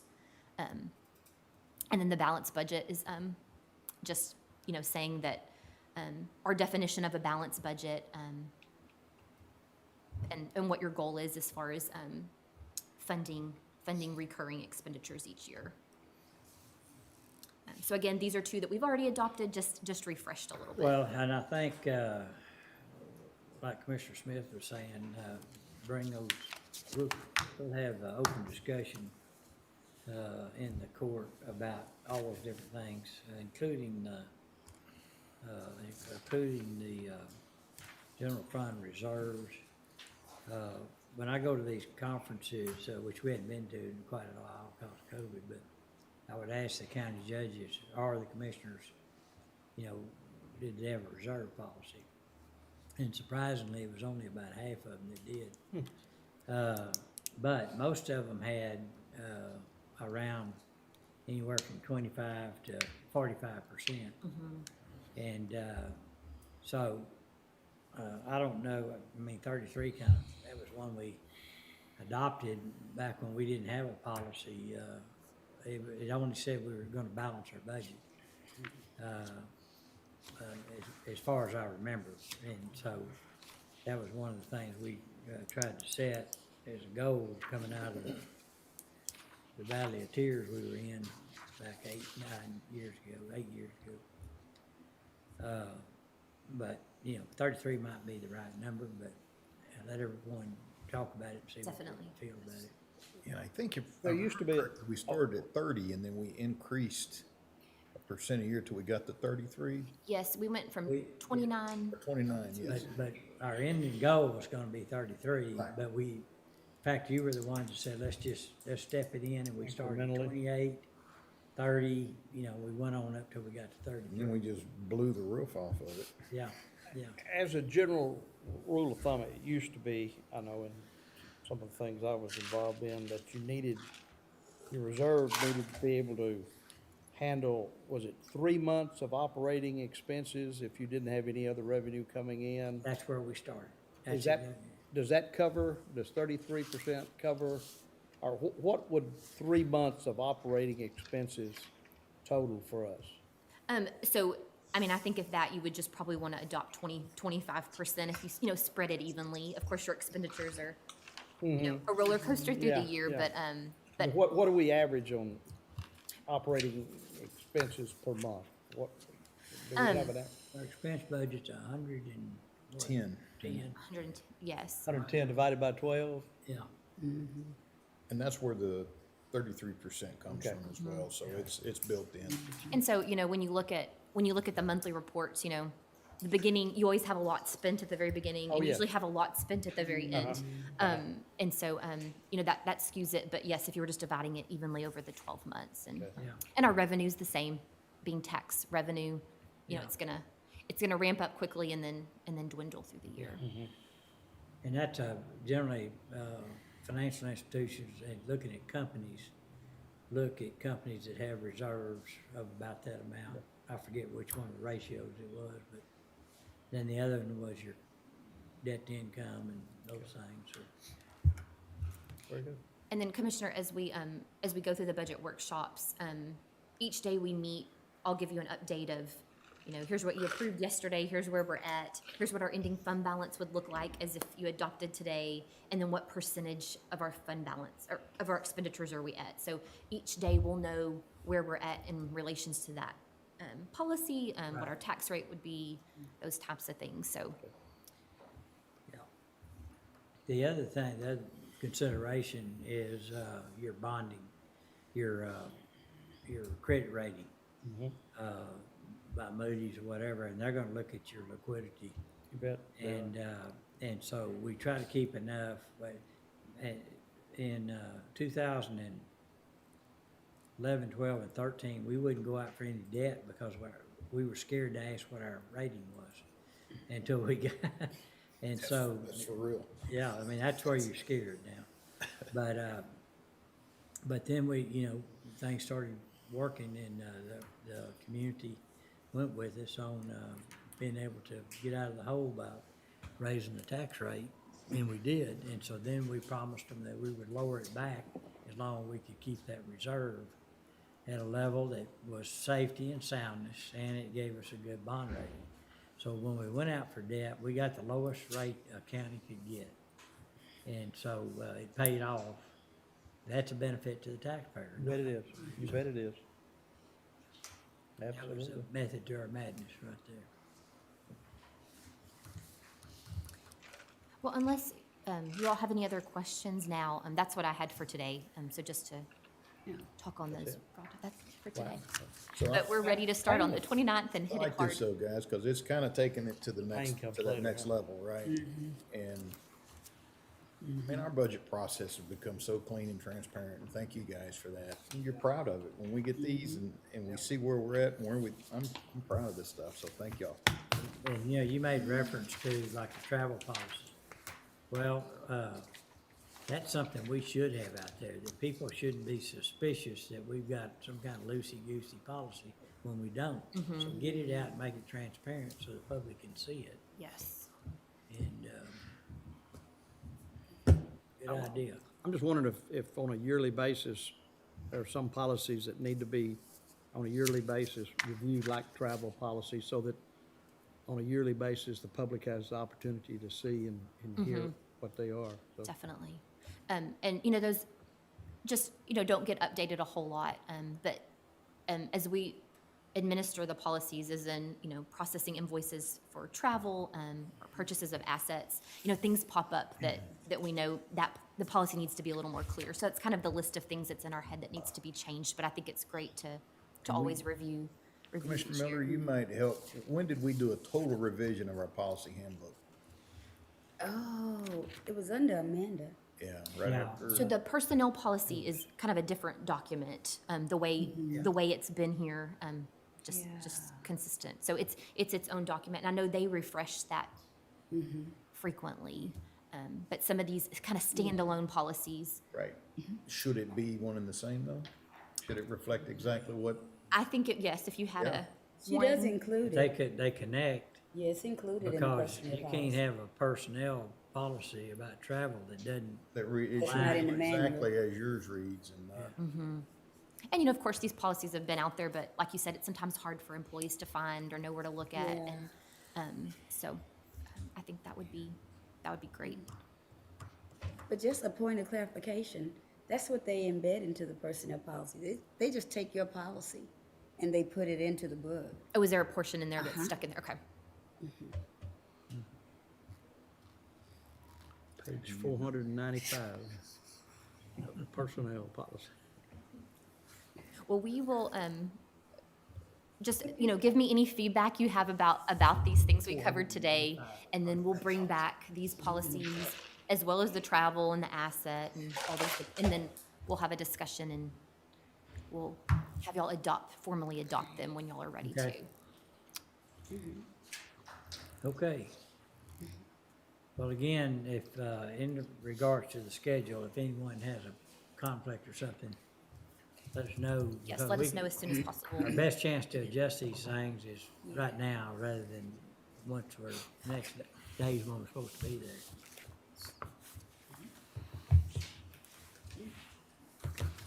I like the calendar. it gives us a chance if we did need to do something, we can move it around, because there's flexibility and a lot of open time. So I like the calendar. Yeah, good. Anything else, Francis? I think that's all for now. Okay. Justin? Yes, sir. So I guess at this time, we can go back into, is there anything else on the budget? What action do we need to take at this point? I think on N12, we could defer that. That's the various county policies and procedures. Yes, that would be great. All right, is there a motion to defer, is what you said? So, okay. So move. Second. All right, I have a motion second to defer. Any discussion? No discussion, all in favor say aye.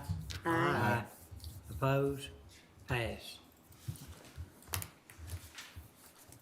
And so then, Judge, we're left with just one action item. It's incentive pay, but we need to go back into executive session first.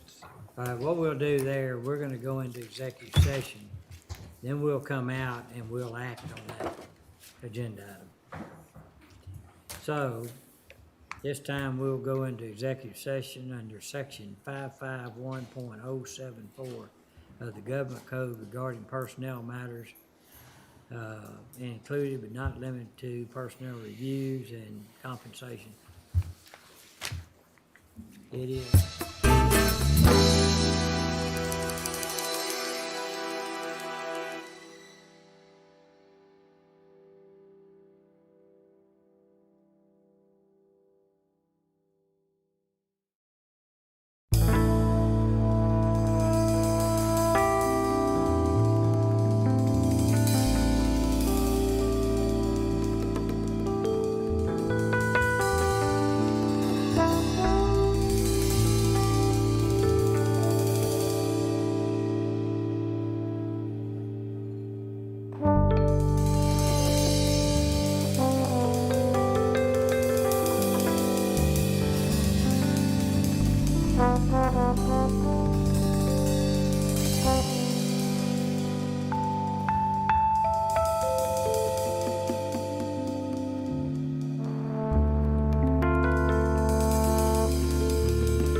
executive session. It's 3:17.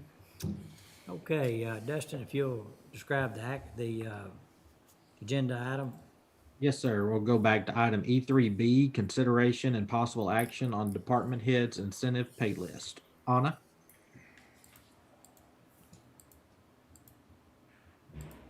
Thank you, Dustin. So I have here, I'm going to share my screen if that's okay. I have the payout amounts listed for department heads.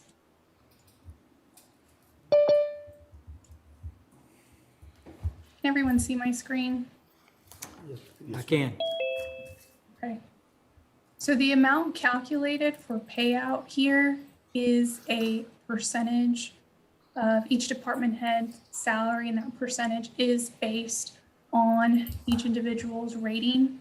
So that's been calculated here, and now I'd like to pass this along to the court for decision and approval if this is what they wish to pay department heads and incentive pay for year 2021. Okay, thank you, Anna. Welcome. We have, in executive session, has had a lot of discussion about this. Would like to say that I'm very proud of the department heads that we have that have performed very well this past year. Many of them had to make a lot of adjustments due to the situation that we had with COVID and all the other things that we still have to deal with. The train still has to run, so they all stepped up and did a good job. So what's the pleasure of the court? I make a motion that we adopt the payout for department heads with regards to incentive pay as presented by our HR director. Second. Okay, we have a motion and a second, or is there any other discussion? Okay, if not, all in favor say aye. Aye. Oppose? Pass. Thank you. Is there anything else to come before the court, Dustin? Judge, I believe that's all the action items. If Mercedes or Reagan would just confirm that. Yes, they confirming that. All right. The next Commissioners Court date is June the 14th. Is that right? 15th. 15th. June the 15th. All right. Nothing else. We stand adjourned.